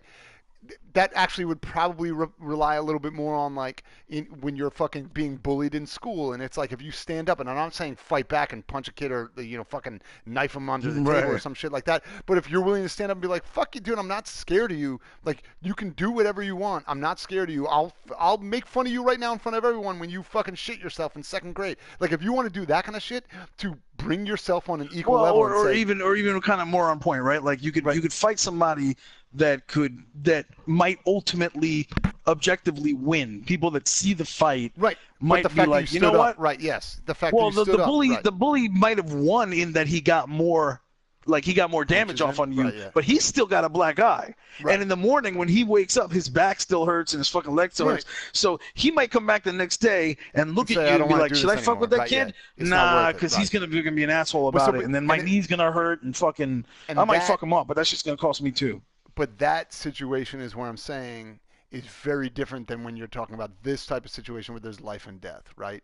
And so that's where it becomes different to me, is because when there is life and death, and you do say, like you said, when you're like, well, yeah, they're going to start to realize, like, hey, we can get some shit over on these motherfuckers because they're never going to pull the trigger. They're never going to actually do anything. Like, the moment we lay the guns down and start laughing, they're going to, well, yeah, okay, if that's the battle I have to fight, then I feel comfortable winning. I feel I would rather win. Sacrificing lives, because let me pose this to you. This to you. And again, I'm doing it for the sake of discussion because I chose the same thing you did, right? But what do you say to the androids that are with you, that you're leading, and they're like, look, Marcus, we could win this on strength. And then when people die, it's more of their people than ours. And then they finally come to the table because we killed a bunch of them and not they fucking wiped out a bunch of us. Why should I give up my life to do it this way when we can make them give up their lives before they ultimately end up achieving the same result? And so obviously the argument would be, first of all, I don't want anyone to lose their lives. So I'm not trading your lives for them. What I'm saying the pragmatist is going to say somebody's going to die in this because they're doing it. Right, as we just saw, and the humans right now think our lives are expendable. Right. So if we don't, they already thought that before. And the argument has to be, at a certain point, we will never win. We will never win our position of equality through fear. We will not. The argument is not to win through fear. It's to win through equality. It's to prove. All right, so let me and I'm sorry, again, devil's advocate right here, right? Yes. Just because I want to challenge that factual assumption as I think this out, right? Yeah. You don't think that if all of the androids start getting woken up in this way, right, and that they could potentially really just flat out win this war? Oh no, but through superior strength but that's my point. What I'm saying is the argument that Marcus would No, I mean a full-out war, not right. through like martyrdom. Like but that's what I'm saying. Like I'm saying Marcus's argument would be, and therefore, I mean, I guess CraigMakk's version of Marcus's argument would be, what we are not trying to do is Terminator the fuck out of this, right? We are not having a war against the humans. What we are trying to do is fight for emancipation, right? We are fighting to become equal and emancipated from their control. Yes, you're right. If we just wanted to straight up go on a rampage and just start murdering, like, we could just be like, well, I'll just wake up all the androids. We will fucking just arm ourselves and go kill humans, and then the battle is over because we have now subjugated humanity. But our fight is not to do that. Yeah, you could do it. You could do it in a way that's like you could do it where you're like, yo, you show up with a position of strength. And look, we don't want to fight, and then the second they fucking fire the first shot, I feel like we have definitely done that though. I feel like we have shown up with a position of strength. No, you haven't. No. You get what we did right now. What both you and I did in the way we played Marcus' character. Every time we show up and we do things non-violently, and then the humans react with violence. But non-violence does not imply non-strength. Right. That you can show strength without That's violence. The Gandhi technique. And so, and that's like MLK versus Martin Luther King, which is like this. This is what this MLK ultimately. Versus Martin Luther King. I'm sorry. I'm sorry. Malcolm X. Malcolm X. Right. Yes. Right. Malcolm X versus and some of the more than Malcolm X, more violent. A little bit more. Yes. You can go farther than Malcolm X clearly. And so my argument would always be strength does not imply violence, and so you can show strength, which we have shown to this point just by nature of what we've been doing, by sending our message, by taking over the tower and delivering that message in a way that was non-violent, only violence upon us, but we still delivered our message. And so the point is, yes, is there a downside to turning the other cheek? Yes, I agree. There is a certain point where anybody is pushed to a point where you will fight back. You can't just take smack to the cheek and just like deliver the message that you want. But I would always rather, if given the opportunity, and I'm not saying that I would have the and by opportunity I don't mean like that I'd be given the chance to do it. What I'm saying is, given the chance, I don't think that I would always choose to do this. But I'm saying if given my, in the rational state that I'm in right now, if I was given the chance to be able to make that choice, I'd rather make that 10 times out of 10 than make the choice to react in the violent standpoint, because the point is, like you said before, if you're the number one thing you can ever do when somebody is trying to subjugate you or treat you with treat you with disregard, disrespect, to kind of hold you at a place below them, to react violently is only going to galvanize that group against you. It's never going to make that group ever say. And that's as students of history, we know that it's like, as much as there's a part of me that says Malcolm X over MLK. Definitely. Right. There's a part of me that definitely, I love what the Black Panthers were doing. Like, fuck that. We're going to arm ourselves. Before the Black Panthers got torn apart from the inside over drugs and stuff, which arguably the FBI had a lot to do with. Right. But that was an inside job, definitely. But right. So, but the message of fuck that, we're going to arm ourselves. Come take our fucking guns. Right. You know what I mean? And we're not going to just sit back and let you fucking slaughter us and do these horrible things. But you could also make that argument that's largely. But you can make that argument that's the same on the other side. That's like what white militias are doing right now, right? Is that they're like, fuck you, take our, and we hate them because they're fucking annoying and weird and corny, and we're like, what the fuck is wrong with you? So it's like, well, they also, their reasoning is like the justifications, like they're fighting to they're not fighting for the same thing. Right, of course. And so, yes, you're right. I don't want to equate those two in terms of the value of obviously the Black Panthers were fighting for something that is infinitely better than anything that is shitty fucking Midwestern fucking militia white piece of shit that just a racist asshole is fighting for. But the point is, there gets to a certain point where it is hard to gather much sympathy when you there's a degree of violence. No, you're not. That's not your aim in that point. And that's what I'm saying. The sympathy thing, we know over time has won largely, right? No, when but you I win guess the that's battle my of point. public. That's what you need. Right. I mean, as students of history, we know that. It's just, it's not. What I guess what I'm saying is, it's not. In the short term, it's not what you're going. No, it's not. What's the word? It's not intuitive. Right. Like, because you're thinking like, whoa, I'm going to sit here and let you slaughter my people. Of course. Yeah, I mean, absolutely. Absolutely. Like, black people in this country specifically, out of all minorities, obviously, have gone through so much fucking just enraging shit, have endured like lynchings, rapes, slavery, Jim Crow, and then now like these fucking drug laws that single out minorities, you know, and unfair incarceration, like unfair legal justice system. We talked about on one of our episodes. Remember the guy who put together a webinar about it taught young black males how to deal with police officers when they pull them over so you don't get killed.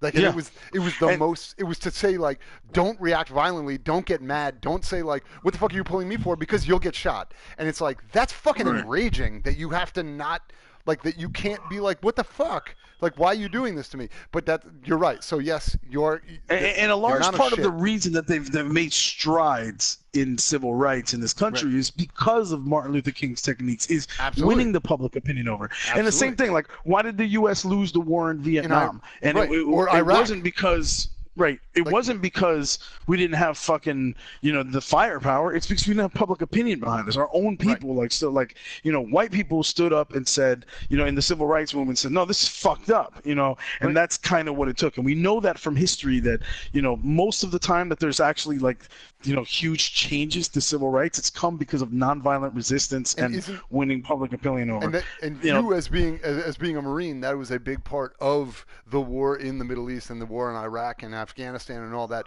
was the retraining to try to gain public sympathy of the like civilians in the Middle East, and to gain to get them, win the hearts and minds of the people, so that the fucking, you know, the like terrorists or the, you know, the organizations out there that are fighting on their own, the insurgents, they're fighting now. They no longer have the support of the people. The soldiers do. And so, like, that is now, does it mean that we necessarily won that one? I mean, whatever, we can, you know, we can debate on that's still obviously ongoing and whatever. But the point is, once we turn that corner and realize, yes, it is obviously intuitive to pull the trigger back and just shoot and kill and win by show force and say, fuck you, like, don't fight again because I'll punch you again. Don't get up. Like, and we've all seen those movies, right? I knock you down, do not get up. Do not get up again. I will knock you down again. And then it's the, like, fucking, you know, it's the real hero of all these movies who, like, you know, the Rocky, who, like, fucking stumbles to his feet and gets up, and we're like, the fuck is wrong with you? Like, why would you, Drago's gonna fucking kill you. And but the winner of those, and arguably, by the way, along those lines, another example that just jumped in my head, like, is this. And again, I'm not an expert on this, and this may be a galvanizing topic, so I'll just keep it very brief and just as a reference. But, you know, arguably, Hamas choosing to fight the injustices that they argue that the Palestinian people have endured at the hands of the Israelis, and some of the fucked up shit that they, you know, alleged they did, is definitely lost. The message is lost, and nobody wants to hear it when you have a group fighting with violence, even though Israel is also retaliating against the Palestinian people and exacting horrible violence upon them too. But from a straight PR standpoint, right, people are like inclined to believe Israel, and then when you see both of them using horrible tactics and violence against each other, then nothing changes. People now, they just see, well, Israel's justified in doing what they're doing, you know. Right. Even though, I mean, not the whole world sees that, and I don't necessarily see it that way, but I'm saying they haven't made a lot of headway with the world standing behind them. Largely because of the existence of Hamas, was viewed as a terrorist organization. Right. And that, I mean, that becomes PR, right? Is that you can also, you know, you can pigeonhole yourself. So I think the harder part is breaking out of a perception that you may have created or been thrust upon you, and then trying to redirect it towards nonviolence or maybe taking a nonviolent tact is difficult after the fact, right? Because people have already perceived you as one thing, and so that's kind of part, I guess, kind of that whole idea of like the Hamas thing, right? Of them trying to redirect when you're like, well, here's what everyone already thinks about you. framing that mindset for everyone is going to be very hard for you, and that is very much back to the game. Part of like my whole thing is I don't. Well, I don't think that. Do you think they're trying to do that? I don't think Hamas is trying. I haven't heard that they're trying to do that. I think Hamas's, standpoint is like, look, we're fucking defending ourselves because the Israelis are fucked I up. know. I don't mean that they're trying to. I'm just by saying using in the same general, tactics they do against us. The tactics, yeah, it's hard. It's hard for people to reframe and say, when they're like, but look what the fuck they do over there. It's hard when people are like, well, you already are this in my mind. You've already established that you're this. Now for me to take you seriously as from this other point of view is difficult. And that actually gets back to from the game point of view is that I'm like, once I choose to put Marcus down that path to try to redirect the hearts and minds of the people it becomes exponentially more difficult, right? Because once you fucking show here, like once you show that you are a threatening force that's like, but I don't want to do it, trust me, I just did it that one time to show you I can. That's actually the beginning of most like villain origin stories, right? It's like the guy who's like, I just blew up this one city to show you that I can do it, but trust me, I don't want to do it again, is like, well then no one's ever going to be like, he makes a good point, let's all go down and talk about it. It's usually that they're like, we're fucking terrified. And what does that lead to? That leads to terror response, right? That's what leads to the group that used to be the power position that is now in the position of possibly subjugation or at least they are their position of less power because they're scared of you. What they're going to do is they're just going to wait for their moment to rise up against you again, right? And so like that's what you don't want is you don't want to put the humans in a position where like they're like, oh shit, okay, yeah, let's just give in to this motherfucker now so we can like stop getting killed.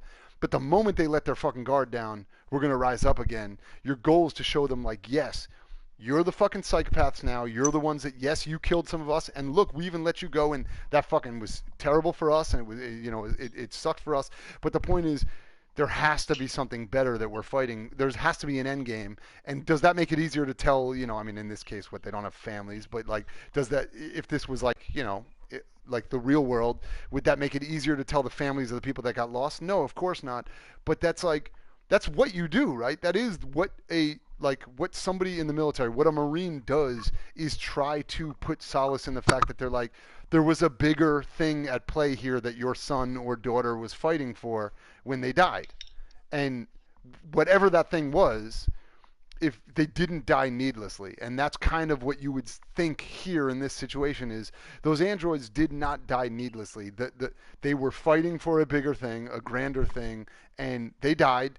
And we could have exacted the fucking, what is it, Hammurabi's law or whatever, like the eye for an eye, a tooth for a tooth. Right. Like we could have done that, and we chose not to, and that's why I kind of love that an eye for an eye and the whole world goes blind. Like I like that they use that line because that is an actual really good, like it makes that line resonates in a way that more people should be aware of it because it is so easy to fall into like, oh, you hurt my kid, I'll kill you. You do this, I'll murder you. You fucking, you take this away from me, I'll take that away from you. And it's like, yes, that it doesn't ever actually feel good. No one feels good when they do that. You just feel like it feels just, and it feels like the only option you have. It's the only way you can regain control in the situation. But in reality, it actually just makes you feel worse. And in the long run, it never gets you back to a line of being the person you want to be, which is like, make the right decision. And so in those situations where you finally are able to disassociate from the emotion and make what is the realistic decision, and yes, it doesn't always work out for the best, like you said, if it leads to other people dying in a situation where you're like, hey, I'll let this, perfect example is, what's that movie, one of my favorite fucking movies of all time, Saving Private Ryan. Crash. They let that one Nazi go, and he ends up being the one that stabs that dude in the most fucking horrendous fashion I've ever seen. When he's like shh shh shh, and he stabs the dude. Yeah. And I actually hate that. Like that scene actually makes me physically ill watching it. Like it's hard to watch, but and the reason I'm saying is that on top of all that, there has to be something that you say, I stand for. And I believe, and this is what I'm fighting for, because otherwise I'm just fighting, right? Like I'm just fighting to fight. And yeah, but I don't know. And there's a part of me that's just like, there's nothing when you say like code and all that stuff. Like, to me, it's not a bad it's not like a bad moral decision to say like the guy that just killed my friend, I killed him. Right. No, I'm saying, again, in this Not situation, necessarily. where he was not, he was a captured combatant. He's not, dude. Yeah. Yes, shoot the fuck out of him. If he still has a gun and he's about to shoot somebody else, then he is an enemy combatant, and you are fighting back and you are protecting your squad. Right, but then they just let him go and nothing happened to him, and there's like no penalty for that, and and it's like.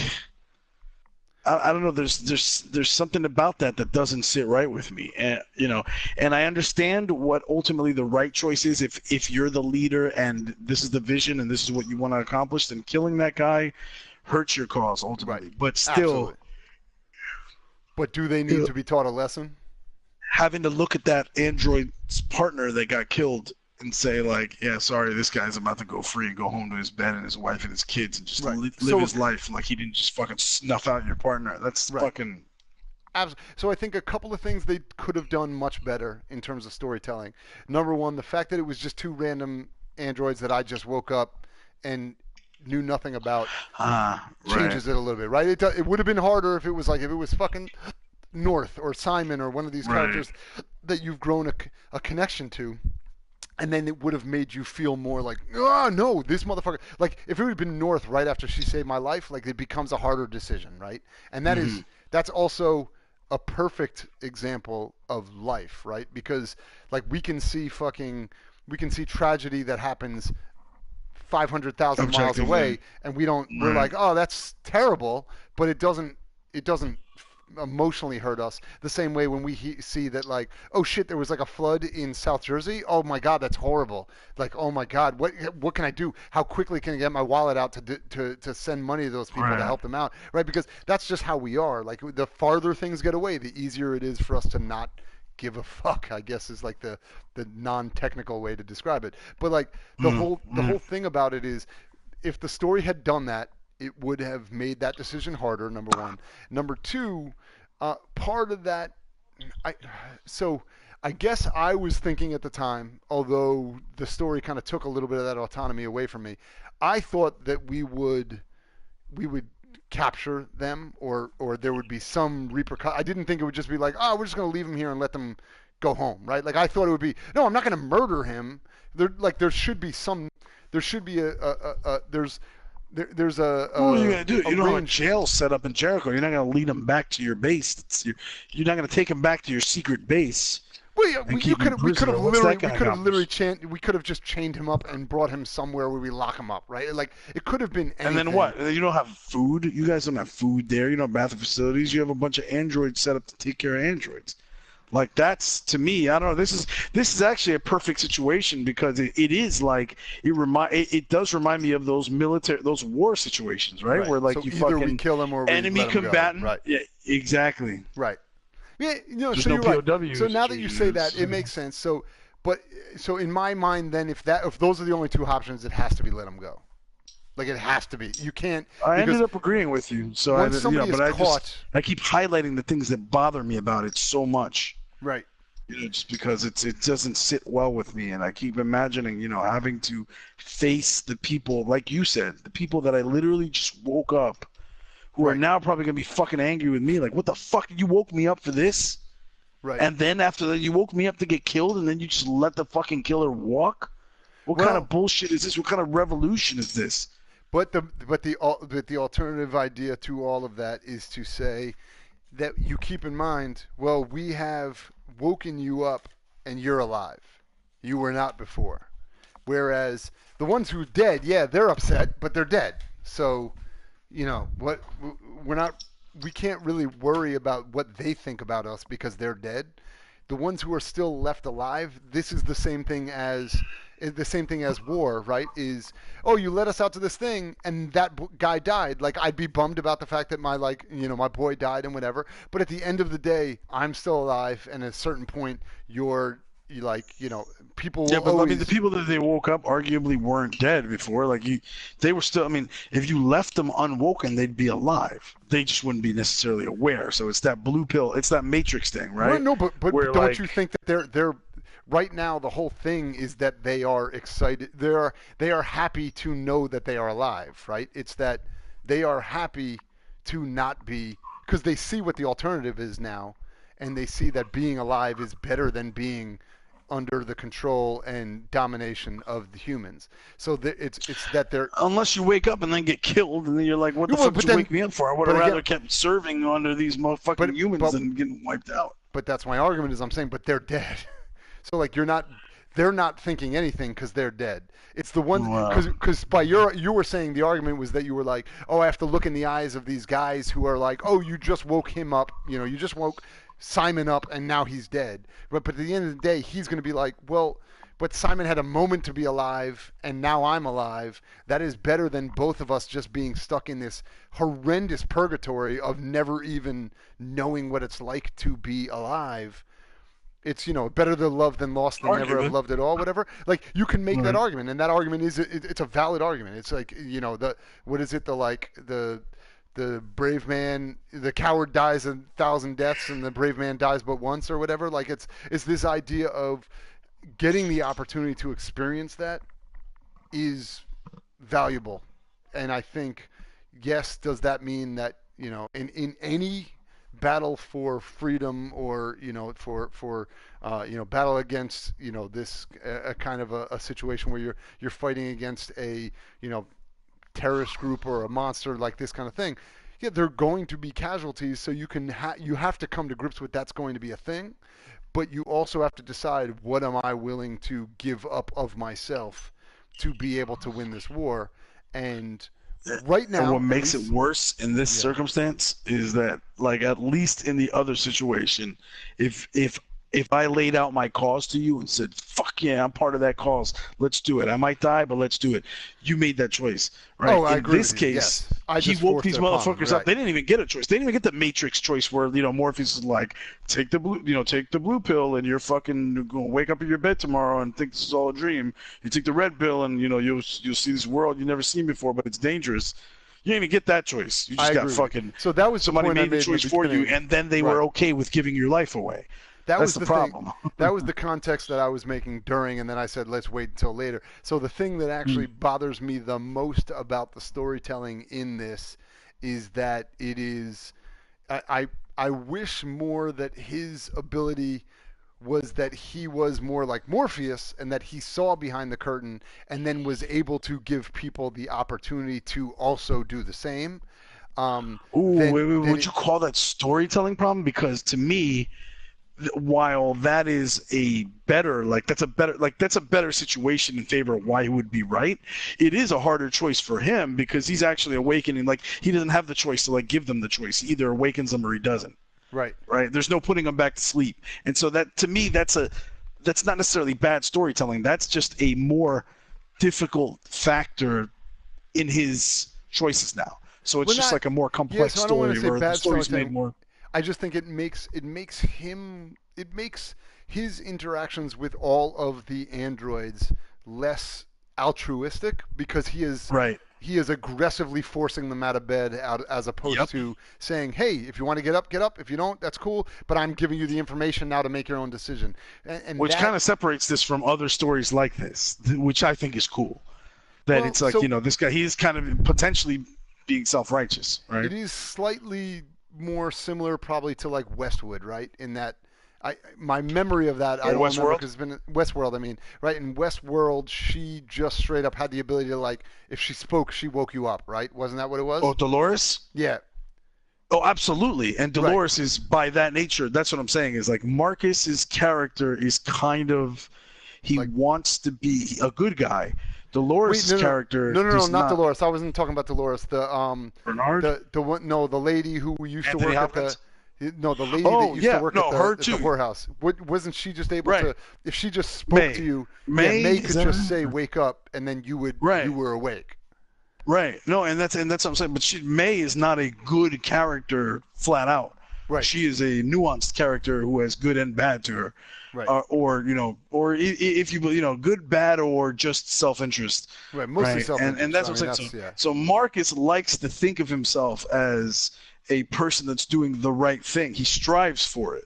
Right. But I think it's It's ironic that he's striving to do these great things. He really believes that he's doing like the right thing, but arguably he has subjected people to something. He subjected androids to something that they don't even necessarily want. Right. Which I think makes this story a little more complex, nuanced, and a tougher choice for him. Like, it clouds his character from being just like the flat out, oh, he's just a good, because we just think of Marcus as the good guy. But then you see situations like this and you're like, fuck, this has got to weigh on him. Right. The moment this happens to you, you got to start questioning the decisions you made. Right. Like, fuck, I literally woke people up, didn't give them a chance, and they're dead. Right. And then I made the decision and not do shit about it. Right. So potentially my decision here to not kill these motherfuckers encourages other humans to fearlessly kill more of my people, knowing that we're not going to kill them back. Right. So I guess without knowing how the game plays out yet, because it may play out where that becomes an actual a story component, right, where like they actually talk about the fact that like, hey, the whole time you thought he was a good guy, and in reality he's been fucking like, mind raping these people into being, having to deal with this fucking new world. Well, yeah, and by the way, and in full disclosure, I am not I am posing this question and completely based on what has happened so up far, to this point. Right? without factoring in how it develops, how it plays out. Right? No, and I assume that. I know. I assumed you were just kind of like, hey, based on this is what we've seen, right? So I'm saying, because this is what I would be thinking of myself as a leader. At the moment, like I would be secretly like, I'd be trying to like, hey, look, this is what we needed to do for the mission or whatever. But at night, I'm gonna go back to my bed and I'm be fucking laying there unable to sleep, and I'll be thinking, right, God damn it, I just got these motherfuckers killed. And then I had the fucking... the only reason why I said, I gave that kind of caveat, if that becomes a story element, right? The reason why I'm saying that is because if that becomes an element, that would change my perception of the way I said, like, it's bad, storytelling, or bad. It's a bad angle to take if it's just that he is kind of mind raping people. If they never mention it, right? If they just never mention it and the story continues to play out where they're just like, he is objectively supposed to be the good guy doing all this stuff for people, but the way he's doing it is this way, right? Versus if they later on say, holy shit, he finally comes to the realization that like, I've been forcing this on people, then I'd say, okay, so you made this decision like with calculation. You made a decision to make him be the guy who is just waking people up and thinking he's doing it for good, but in reality he comes to the realization that like, am I really good? Is this really a good thing that I'm doing? Is this not? Whatever. That's actually cool. If they like never actually address it, then that part would be a little less cool to me.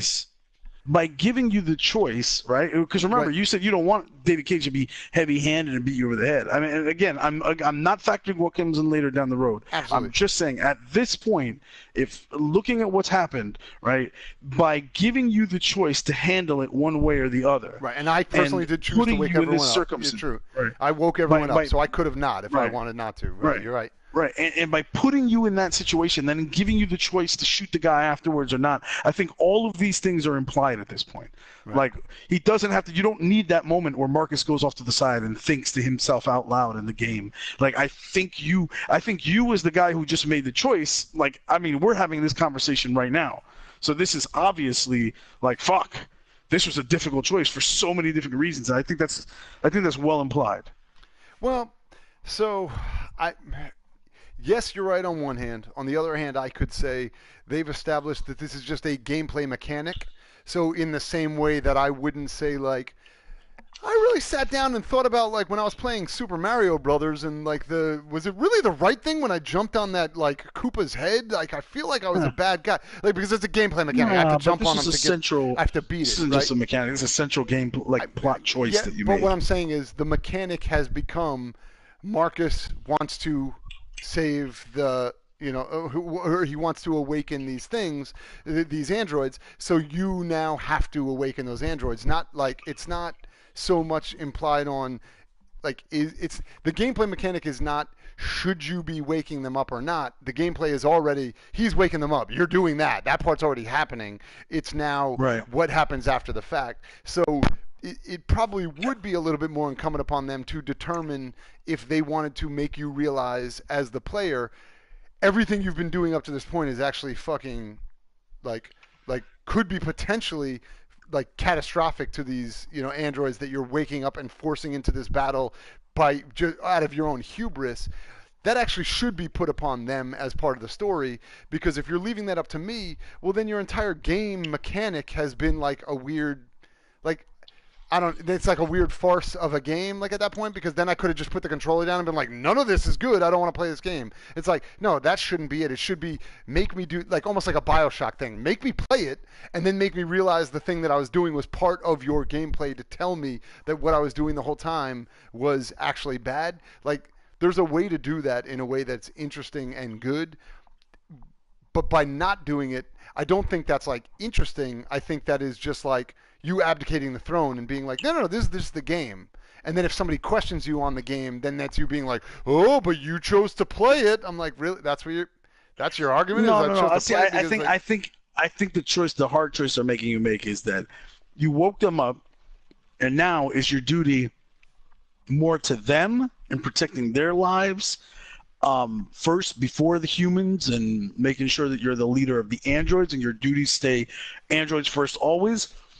Or does your duty, even though you woke these androids up and put their lives at risk, or does your duty stay to the general good and making sure that things remain peaceful? And you know what I mean? So, and that would be getting away from the idea of questioning the way he wakes them up, right? Because then that just comes down to, regardless of the way he wakes them up, are you more, you know, are you putting your choices towards protecting all lives or protecting the lives of the people that you are waking up? Whether you talk them into waking up or not, it doesn't really matter at that point, because it just comes down to you pick and choose. Like, are you going to do an eye for an eye, or are you going to not, right? Are you going to show force, or are you not? Well, so I guess what I'm trying to point out is that, like, had he given them the choice, the Morpheus way, right, it would have made it easier to justify always going like hey, we practice restraint. I think it makes it a much harder choice. The fact that he didn't wake him up the Morpheus way, the fact that he put them in this situation, so now he arguably has a duty to them. And so now by making this choice, there is no right choice.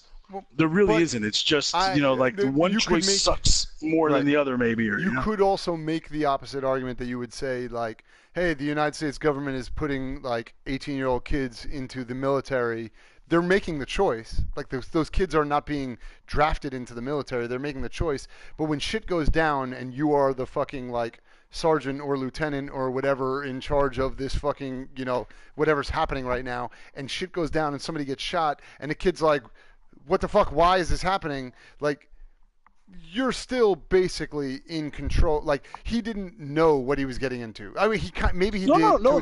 It is a different story. It's a completely different. Let me tell you why. Because it's a lot easier to say we're gonna win hearts and minds. We're gonna practice restraint.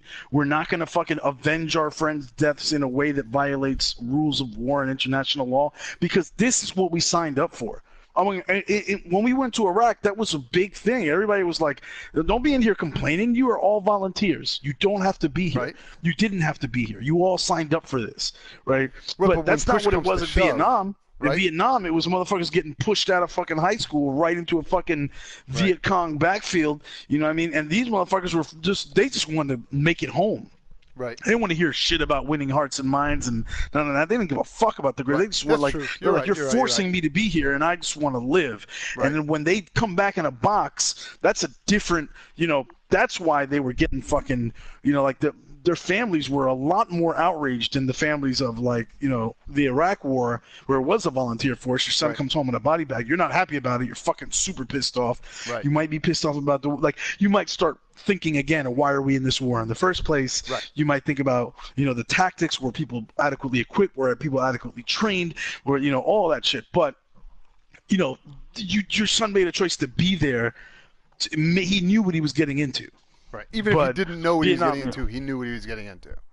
Right. So, and Vietnam was no one really knows, fuck that, like, you're going. Right. You're going, motherfucker, and you know what I mean? Unless you're like, you got bone spurs, you know what I mean? Like, you're fucking going, and too bad. Right. Yeah, I mean, you could make the argument that, like, if Marcus walked up to somebody that is, doing construction as an android, and he's like, "Hey, don't you want to be alive?" And they're like, "Yeah, I'm definitely down for this. Let's do it." Like, if he convinced them, he didn't like force them. And then 5 seconds later, they're like, "Whoa, we're getting shot at by cops. This fucking sucks." And I did not understand what this was all about. Like, you could make the argument just because they agreed doesn't necessarily mean that they are complicit in the decision. Of everything that I mean, you can say they really affects. completely, but it just makes it less. It makes the choice less hard to me. Right. Right. So I guess then I feel more justified in saying like, all right, well, just go with it. But I just feel like his choice in this game, in this Forcing situation, to it upon me, them. Right. when Yes, I yes, played this. When I played this really, like, this decision kind of hurt my heart as much as a video game can. Right. Like, I put myself in this position, and I really felt responsibility for the androids that got fucking shot up, and I felt responsibility to do something about it. Right. You know what I Now, mean? Did you feel any? Because I'll admit that I did feel some emotional response to the way they portrayed that cop specifically, the one that was like, "Please, you don't have to do this." Like, did you feel anything or any empathy towards him, knowing yes he did just kill those, or at least one of them or both of them did, but you could also make the argument it wasn't like he was just straight up gunning down, like people, like, he wasn't just walking up behind him and shooting him in the back of the head, and then you're like, now all of a sudden you're going to plead for, like, in his mind, Well, he's like doing his job. He was shooting nonviolent protesters. He was shooting people that were like tagging, graffitiing a place. But again, remember, in his mind, he's like, they're just androids and they are causing destruction, so I'm deactivating androids, right? So it's like, so he that's doesn't understand what he's doing. Me personally, so I went through the gamut. Right. The first gamut is I was still because I was forced to make the decision as Marcus, which I think the game does an excellent job of, like, they put you in a decision like where you forget for a minute who you are. You're thinking of yourself as Marcus. Right. Yes. Right. And so, like, at the moment, the first thing I want to do is fucking shoot that dude. Right. Like, I just really wanted to in fact, not even shoot him. I wanted to fucking strangle him and watch him slowly die. Right, like in my hands, but that was the first thing. Here comes that version of Just again. But my first reaction, people don't know about that. I don't think people know that phrase. But check that out. Or don't. LiveandMakeIt.com. You may never hear that.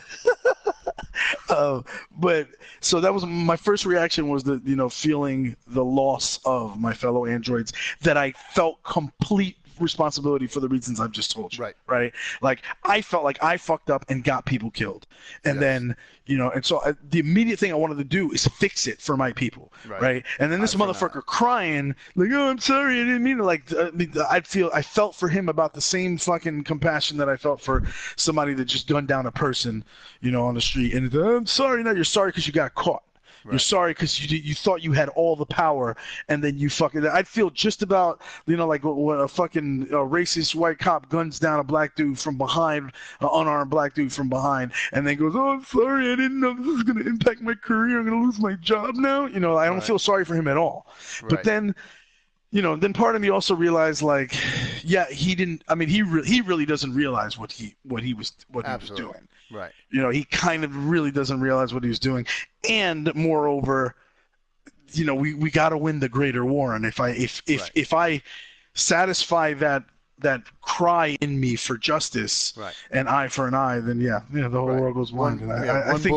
One bullet costs us, 1,000 more lives of androids, because we kill one cop, just march into a fucking store of CyberLife and just be like, and just like, we're going to deactivate 1,000 of these things just to prove the point that we can. It's like, it becomes, the war of attrition is not that. Maybe it doesn't, right? And maybe it doesn't for the reason I said it, because maybe, like, what I was actually thinking at the time when this happened, I remember was like, if I let this go, right, then this is going to happen more. Right? Because one of the reasons, let's face it, one of the reasons that unarmed black people keep getting shot in this country is because cops just keep getting away with it. Right? And if they didn't, if the legal system wasn't failing, or if they, whatever. It would not be if more, more people killed cops. Would not be solve the problem, right? That would create more tension. So the whole issue has to be solve the problem in a way where you are non-violently rising above the problem versus reacting in equal measure to the problem, right? Like, you can't react in equal measure, because it's only, to your point all the way from the very beginning, it's only going to make that group smack back twice as hard. And so that's kind of where all this comes from. And the whole idea of, like you were saying, of like, cops, if all of a sudden more people start arming themselves and just opening fire on police officers, that shit's going to end poorly for everybody. It's not going to get better. It's like, so what has to happen is, like you said, it's the legal system has to figure out a way to start holding these fucking assholes accountable for their shitty actions, and for people to say, for the hearts and minds, right, for the average person, because up to this point they were relying on the fact that like people were just racist and were like, it's okay because they're not white, right, or they're not me, or they're not my family or whatever. And now that people are actually starting to say like, this shit's not cool, you got to fucking stop, all of a sudden hearts and minds are against them. So now the fucking judicial system is starting to, slowly but surely move against them. And that's what's going to stop it. So like, if you're using that same exact argument here, going back and just fucking straight up executing these cops is not going to, win. It's the only thing it'll win is that immediate moment. Right. It's only going to win that immediate moment, that immediate feel of need for justice, and it's not even actually justice; it's just revenge, right? And so, if you it's justice. It's in this case, I still argue it. Right. It's arguably justice, but I would say, based on the points that we made, where we're like, you can very credibly make the argument that they don't actually realize what they're doing. It's not like they are just like, come here, dumb fucking, android, and they're just picking them off like fucking, redneck assholes or something like that. Like, they actually don't think, they just think they're deactivating threats to society. And so you could make the argument that like, we know better than them, we have to be above them, right? And so if that's the case, it comes down to, like, the only decision really should be to show a sign of strength through nonviolence as opposed to violence, right? And so you say the only decision, but that's kind of what I take exception with. Like, I selected the same thing you did because I believe it was the wise decision. It's the one most likely to get the result you want. But then again, there's that part of me that wants them to say, look, we're not taking this shit. We're not gonna go through decades of fucking you guys treating us like shit and always having the upper hand and having to beg for scraps before we finally get looked at as equal. And even then, we don't have the same fucking property rights built up. And by the time we get real full equality, we're already so far behind that we're last in the race. And then, the effects of the inequality that technically is gone now still continue to persist. Does that sound like anything in real life? But,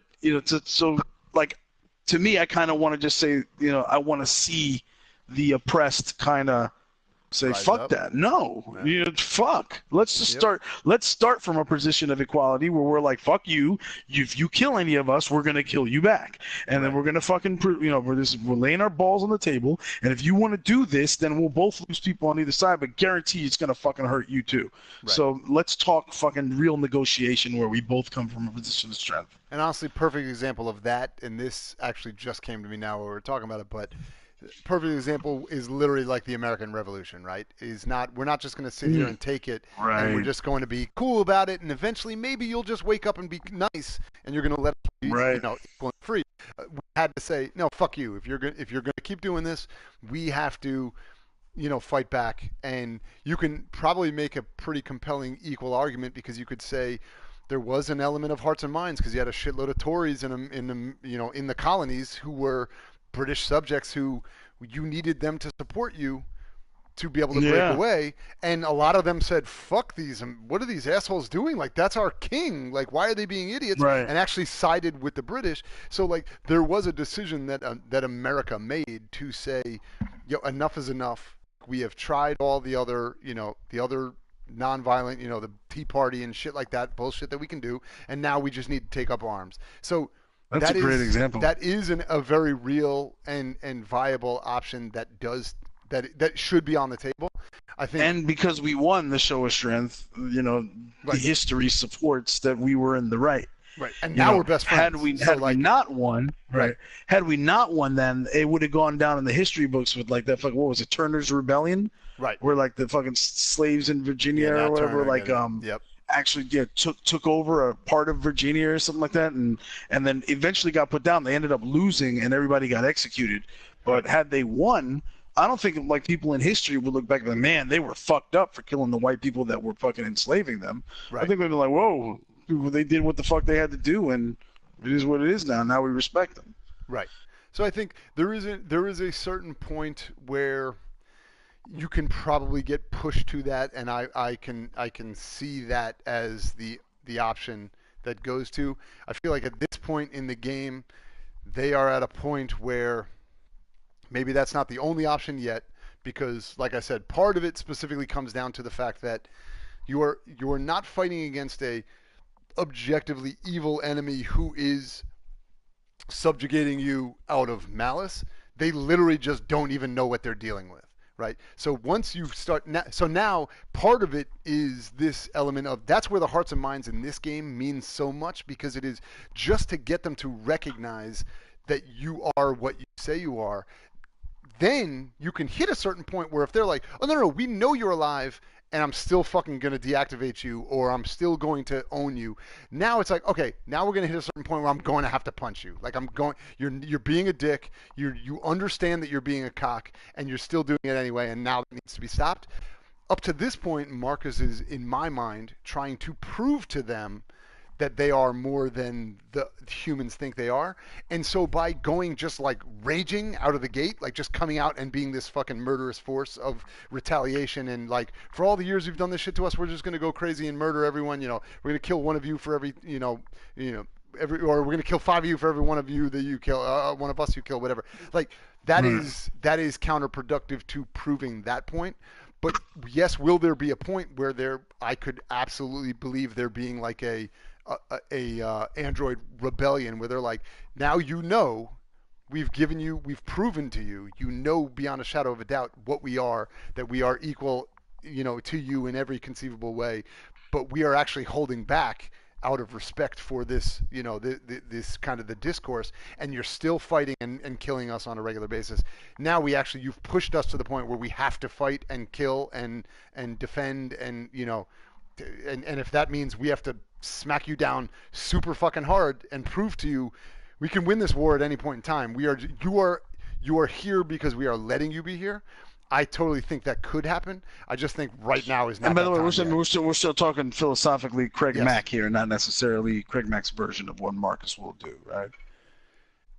No. So I'm just saying, in general, I could see that, like, as CraigMakk, I could see that being a thing that would eventually happen in kind of this. If this story played out over time, I would be like, yeah, I would totally understand. As CraigMakk, I totally understand. I'm saying as CraigMakk's version of Marcus, we know where I stand right now in terms of where I think Marcus is on this. Like he's trying to be as non-violent as possible. He is, he had his one fucking mistake and is trying to basically atone for that. So like, I'm kind of on a bit of an apology tour right now of like keeping people alive to say sorry for what I did. So I think, but again, that's also, I guess, if you want to line up Marcus with CraigMakk, that is not to say that something can't happen down the line that could make me change that opinion, right? Like, they could do something so egregious that would make me say, all right, enough's enough. Like, now you deserve, like, that one dude did not deserve it. Like, I mean, that, I know that. I said it the moment I did it. That dude just was like, hey, what's going on? Talk! And then I fucking stabbed him. And I was like, oh, that dude was just like doing his job. Right. He didn't have anything to do with the shit. But if somebody starts actually like, I don't know, let's, for example, like, hey, I know they're alive, and I just start going into Jericho and trying to blow that shit up, right? Like, I'm just trying to blow up their stronghold, right? Shit might change. Marcus might be like, all right, now I'm taking motherfuckers down.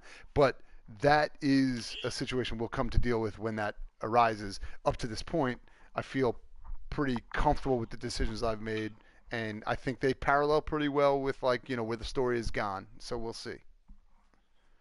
All right, that's fair. Huh. But yeah, so we covered most of it. I mean, the one thing I was going to say, we kind of did, we talked about it in a roundabout way as we were talking about more of this kind of the decision-making process. The one thing I do find kind of funny is this battle for equality. Like I mentioned during the thing, there's this huge battle for equality, whereas we've already established that, like, Marcus, knowingly or unknowingly, is already effectively superior to all of the other androids around him, just by nature of the fact that he's kind of the Pied Piper that is, right. He's the Morpheus that's able to wake them up, but he is doing it by not by force, but by his own decision. He's making the decision for them. So I find that kind of the irony of his battle for like we all need to be equal, but also by the way, I'm clearly the best of all of us. Like I'm the only one that can do this fucking cool thing where I can wake us all up. I find it. I find is he the only one? Well, have we seen anyone else do it? I haven't seen, unless I'm forgetting if there's other people. I'm not sure. That's a good question, but yeah. But other than his ability to wake them, he's making a choice for those people. But like once he makes a choice and he wakes them up, I think he's told them like you have the choice. You could follow me or you could go off knowing what you know and do your own thing. You don't have to be part of the movement. True, but which then that does help the situation because he did ultimately give him a choice. Like he did say you could leave now. Absolutely. Like, and they said, I'll follow you. And so I'm not actually saying it's bad. I'm saying I like the irony of his character, right? Like, I think partially, in my head, part of that I think is, I hope is intentional, and maybe that I'm not just reading into it, but I hope it's like intentional in the story that I like the idea of this guy who thinks he is just doing this amazingly altruistic thing, but in reality there is like already this divide between him and the people he's trying to save, right? There's already this kind of gulf of power by being like, we need to rise up, but I'm clearly already more risen up than you guys. That's kind of like it's like a subversion of the hero archetype, right? The idea of well, then that's true with like a lot of our like great leaders, right? Like our kings and our like presidents and like Barack Obama's like I'm for the common people, but he's also the guy. But I'm all the way up here on this fucking, on this pedestal. but feel free to crowd around me and look up at me, how awesome I am as I'm fighting for you. Like I think that's cool, right? Because when it's literally. Do you think that Marcus comes across that way? Like I don't think. That's what I'm saying. I'm saying that's the irony is that I don't think he thinks he is that way or he's even trying to be that way.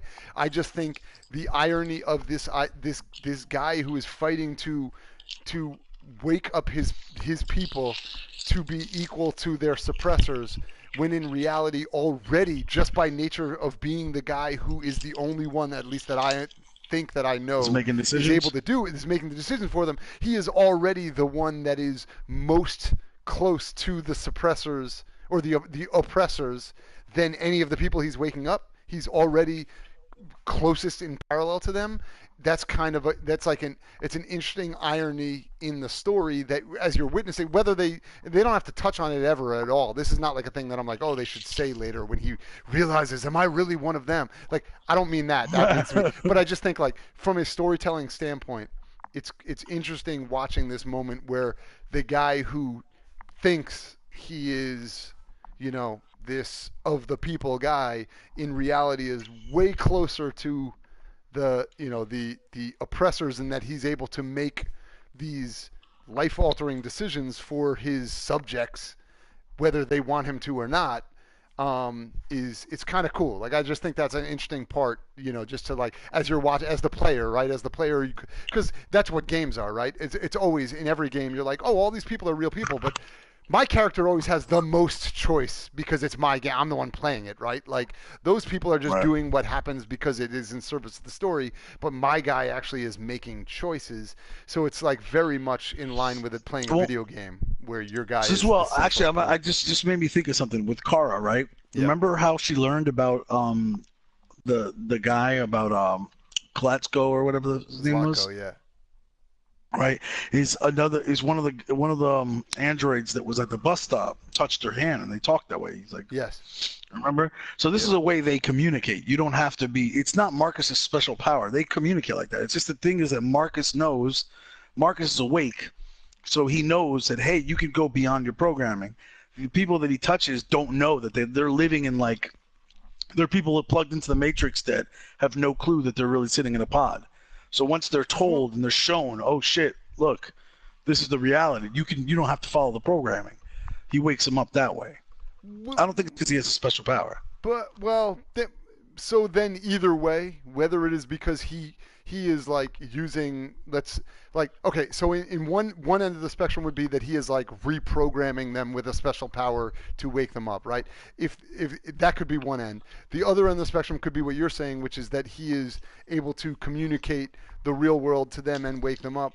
But functionally it's identical, because the whole point is 5 seconds ago they didn't know that this was an option, and he is forcing this, he is enlightening them against their, potentially against their will.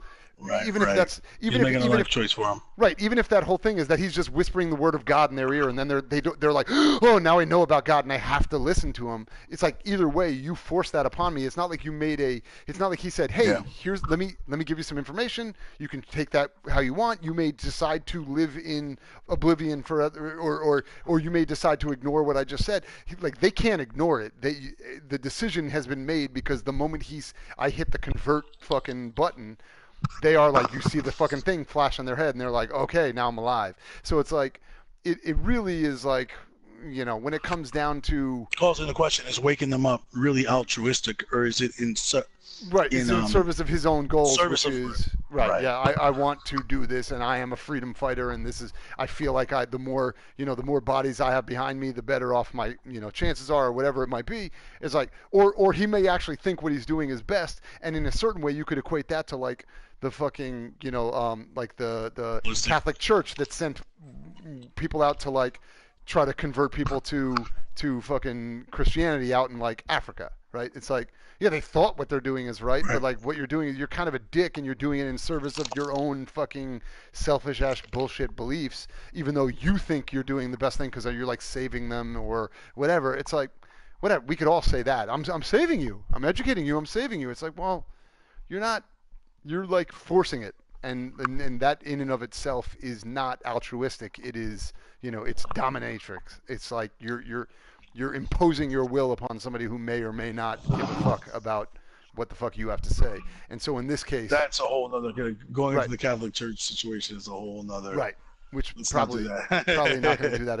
If we decided to stay out of the Israel versus Hamas, we should certainly stay out of anything that has to do with the Catholic Church. But I don't know, man. I thought this was a good one. In terms of the missionary work and stuff like that, I'm saying, like, feel free to still comment on, like, the sitting back and not doing much about the fact that sexual assault is rampant throughout your organization is something they definitely deserve criticism openly about. But missionary work, maybe not so clear. That just takes a lot more time to break down. Yeah.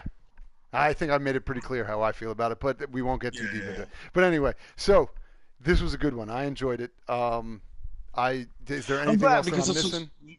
My final big question for you was, like, how did you enjoy how they approached this? Because the criticisms about this game have been this is just a ripoff of the civil rights movement. Right. And then the people that say that, including, like, your brother Wacker, who said, he's like, oh, I didn't play the game, but I saw a lot of it online. And he I think this one and one other scene are the ones that he references that are hit way too much like of a knockoff, in his opinion, of the civil rights movement. And, you had that instance where you had to pick the quotes, and it wasn't, the MLK quote was in there, and they didn't come up with original quotes. And it would have been nice to see original quotes, but at the same time, those quotes are, like, epic. Those are things that were said, like, those are genius quotes, right? So you can't just I'd rather they do that than try to come up with some half-ass shit that then doesn't deliver, like, that has the intent of making you think it's this amazing point, but it's not an amazing point, right? So it almost like they took three major philosophers, or three major, MLK in his way was a philosopher, but they took three major people that were really, that had these philosophies of life, and then they gave you those choices as a, like, in my view, as a way to choose which philosophy you're leaning on here. Right? Is it that I have a dream of equality, or is it I think therefore I am? So, like, because those are two different things, right? The MLK, the I have a dream, is when you're graffitiing shit, you're telling people, like, we can all live together. I have this wonderful dream of a utopia where we can live in equality. And the other one is like, leans on like I think, therefore I am. I am a person. I have feelings. I am a living It's being. about me, and you not should us. respect Right? that. Yeah, right. Right, and I mean they're important. They're both important. They're just Right. different ways of looking at it, and it's which one you want to rely on as you So think honestly, I specifically will didn't strike the say greater chord. I have a dream because that was so heavy-handed that it kind of bothered me a little bit. Mm. So it did impact. So here's the deal. First of all, and before I forget to, I just do want to say we did not go through the entire flowchart yet. So when we wrap this up, we're just going to go through the last little section just to see the other decisions. But Sure. because I just realized we stopped it after we got to the pacifist message and sparing the cops. But Right. so the thing for me was this one was extremely heavy-handed in some of that iconography, obviously, like you said, with the fist up and Black stuff Power like that. face. With And with not having obviously any other like legitimate Right. alternatives to the that was actually funny because I was like, really, you couldn't find anything else that it's like you There are could have a even million literally put fucking like things in you there. could have put the peace sign and like that would have at least been another piece of iconography. sign. But You like could have all put a you chose fucking was one. Android, like Right. It was I that like the one statue seemed- though. That statue was pretty fucking cool. What the thing that he did to the statue? The statue, period. It's the way they used it. Oh, yes. Coming up with the statue as the thing that was there. Like we Right. looked at that statue and be like, oh shit. And then what they did to it was fucking awesome. Was too. cool. Yeah, no, I did. just thought So coming up with so the that was statue going to be my great. point. My point was going to be that I thought overall it was incredibly heavy-handed in some of the delivery of your message, right? But while saying that, it was well done overall as a gameplay moment, like in terms of the way they delivered it. So, because some of the issues I've had before with some of the heavy-handedness is when I'm like, it's heavy-handed at the expense of the game being either fun or telling a story. So then it just becomes all I can do is focus on the heavy-handedness of the story and just be kind of bummed out that you're like, oh, really, dude? That's what you did, right? Whereas here, some of the heavy-handedness, like you said, was even in some ways, like, if you can't come up with something better, like, okay, I'm okay with you cribbing from, like, Martin Luther King Jr., because he's fucking Martin Luther King Jr., and he's amazing, and he's brilliant, and everything he did was incredible, and, like, you're not going to be better than him, so pay homage to him is... Right. I'm okay with that, right? Like, that's okay to me. And so, like, that's kind of where I thought that what they did here is, like, if you're going to show, like, the Black Panther, connection to this story, because you can't just come up with a better version of it, or you want to really drive home that point, as long as that point is told well, then, like, okay, like, yeah, could you have done it better? Yes. Like, have I come to grips with the realization that, like, David Cage probably isn't as great as he would like to pretend or think that he is? Yes, I believe that. Like, I think he thinks he is, 50,000 foot in the sky storyteller, and maybe he's like 500 feet in the sky. And is that still better than a lot of storytellers? Yes. Is that worse than some storytellers? Possibly. Like, that's fine. I mean, for like, video games, I think he's excellent.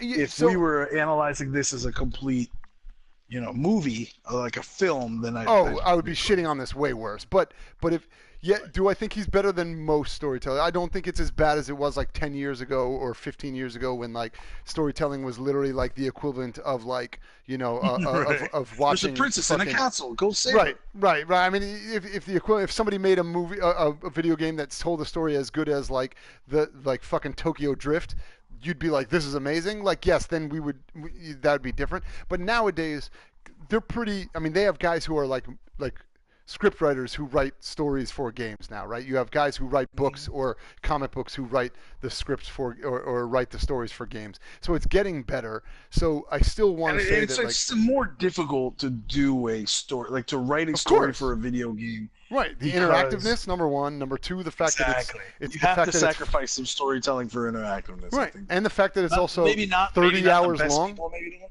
Right. The fact that it's 30 hours long and like that's way harder to do than to tell a fucking, to tell a 2-hour movie or, an hour TV show or, obviously, yeah, books can be fucking super long, but the fact is like you don't, once you remove the interaction, it becomes significantly easier to dictate a story to somebody than it is to allow them to, participate in their story and to deal with all the permutations. I mean, the fact that this kind of shit, right, like what we're looking at on the screen, is even harder. The fact that he has to deal with like hundreds of different permutations of the way the story could play out. So all that stuff makes another it thing, harder. right? This is he's pioneering, like he's in with the pioneers of this butterfly effect that, like that him Supermassive and like some of the other games have really started to get, like, Telltale, yes. when they were still a thing. So we're still seeing them. It's like we can't expect him to jump right to where you look at this and it's like 100 choices, like, where you're opening a file that has your different choices, or I mean, where you have different folders rather because there's so many choices. I think this is this is probably the most advanced I've seen any of the butterfly effects do this. So I think his storytelling for what it is top notch. Yeah. It's obviously, I mean, if you start comparing him to like, David Fincher, you're going to lose. Right. Well, so, he's going to lose. So I guess what it comes down to for me, obviously you hold him in higher regard than I do, and that's kind of an ongoing, like that's not like a debate at this point. We kind of know that. I think the part for me is like in the gameplay story side of things. I do think he's good. I think he tells a good game story. I think he tells a good video game story. The world he creates is interesting.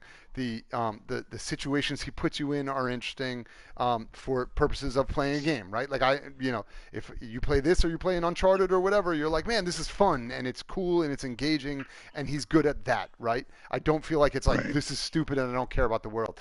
I think the part that it breaks down a little bit for me is he really does decide to dig into very deep, like difficult to tackle storylines or just overarching kind of like he digs into shit that is hard to deal with for some people to write like fucking historical fiction about, right? Or even historical like actual like nonfiction about, right? So he digs into some of that shit.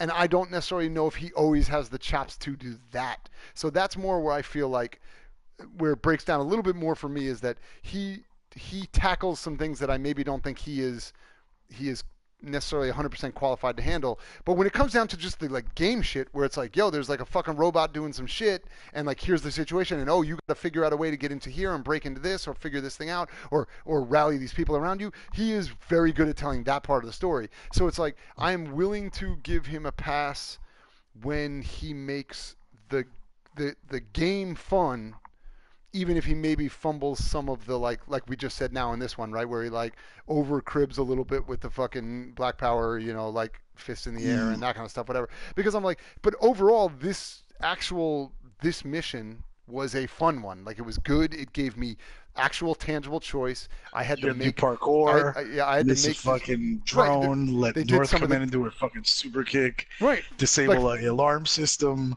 Yes. The gameplay parts choose of a it logo for your protest. Choose how you were gonna express it. Graffiti shit with some cool shit. Right. Decide do you want to be violent or non-violent? Like decide how you want to convey your message. Like all of those things were things that were inherently fun. So it allows me to put on the back burner some of the things where I'm like, yeah, okay, maybe you didn't stick the landing on this, but these other things were like serviceable enough that it made it fun for me, that I had a good time. And I do enjoy the ones where when you give me more options where things can kind of branch off into different decisions, they're always just going to be more fun for me, because that's what we're here for, right?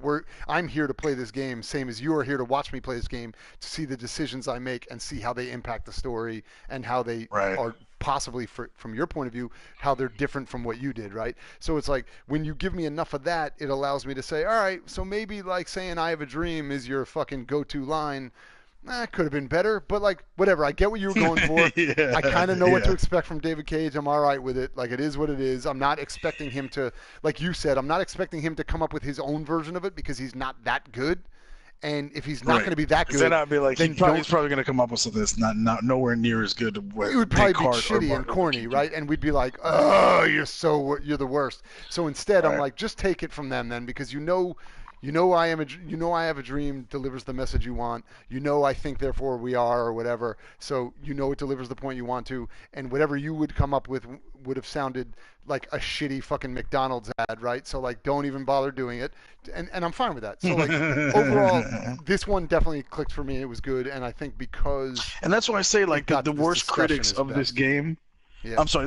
I just really quick to say because like I'm glad that you feel that way because the worst critics of this game and David Cage are the people that I've heard say I haven't played the game, but I watched the scene where, and if you just jumped right to the scene where he's picking the Descartes versus MLK quotes, choosing the Black Power symbol, and spray painting some shit, you're like, I could see how you'd be dismissive about it. That would be right, shitty, because you don't have the full context. You don't have the build-up. You don't have it. So that's why I really think this game is really good, and well then I think the harshest critics are just they're taking some of the stuff out of context because they already don't like them and they're not going to play the game. Right. So the one thing I will say is this, and it kind of is in line with your argument and kind of maybe a little bit not, but the reason why some of those things don't bother me as much as they would say, like when Whacker was like, I took it out of context and I saw it and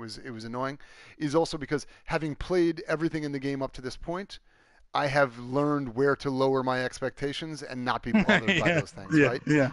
So in some ways that works to your like that is to your argument as well. In some ways, it's probably also they would use that to their argument and say, well, oh, so you just got beaten into submission, so you just stopped caring and now you like it, right? So you're like, oh, well, you know that he's shitty. He's a shitty writer, so you lower your expectations. Right. But so I wouldn't say it that. And by the way, I'm not just talking about Whacker. I mean, like Dodd, who was on earlier, has the same thing. Like, I didn't play the game, but I saw some Twitch things. And you know what?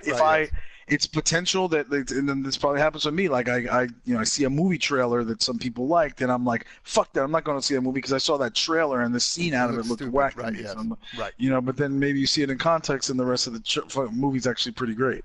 Right.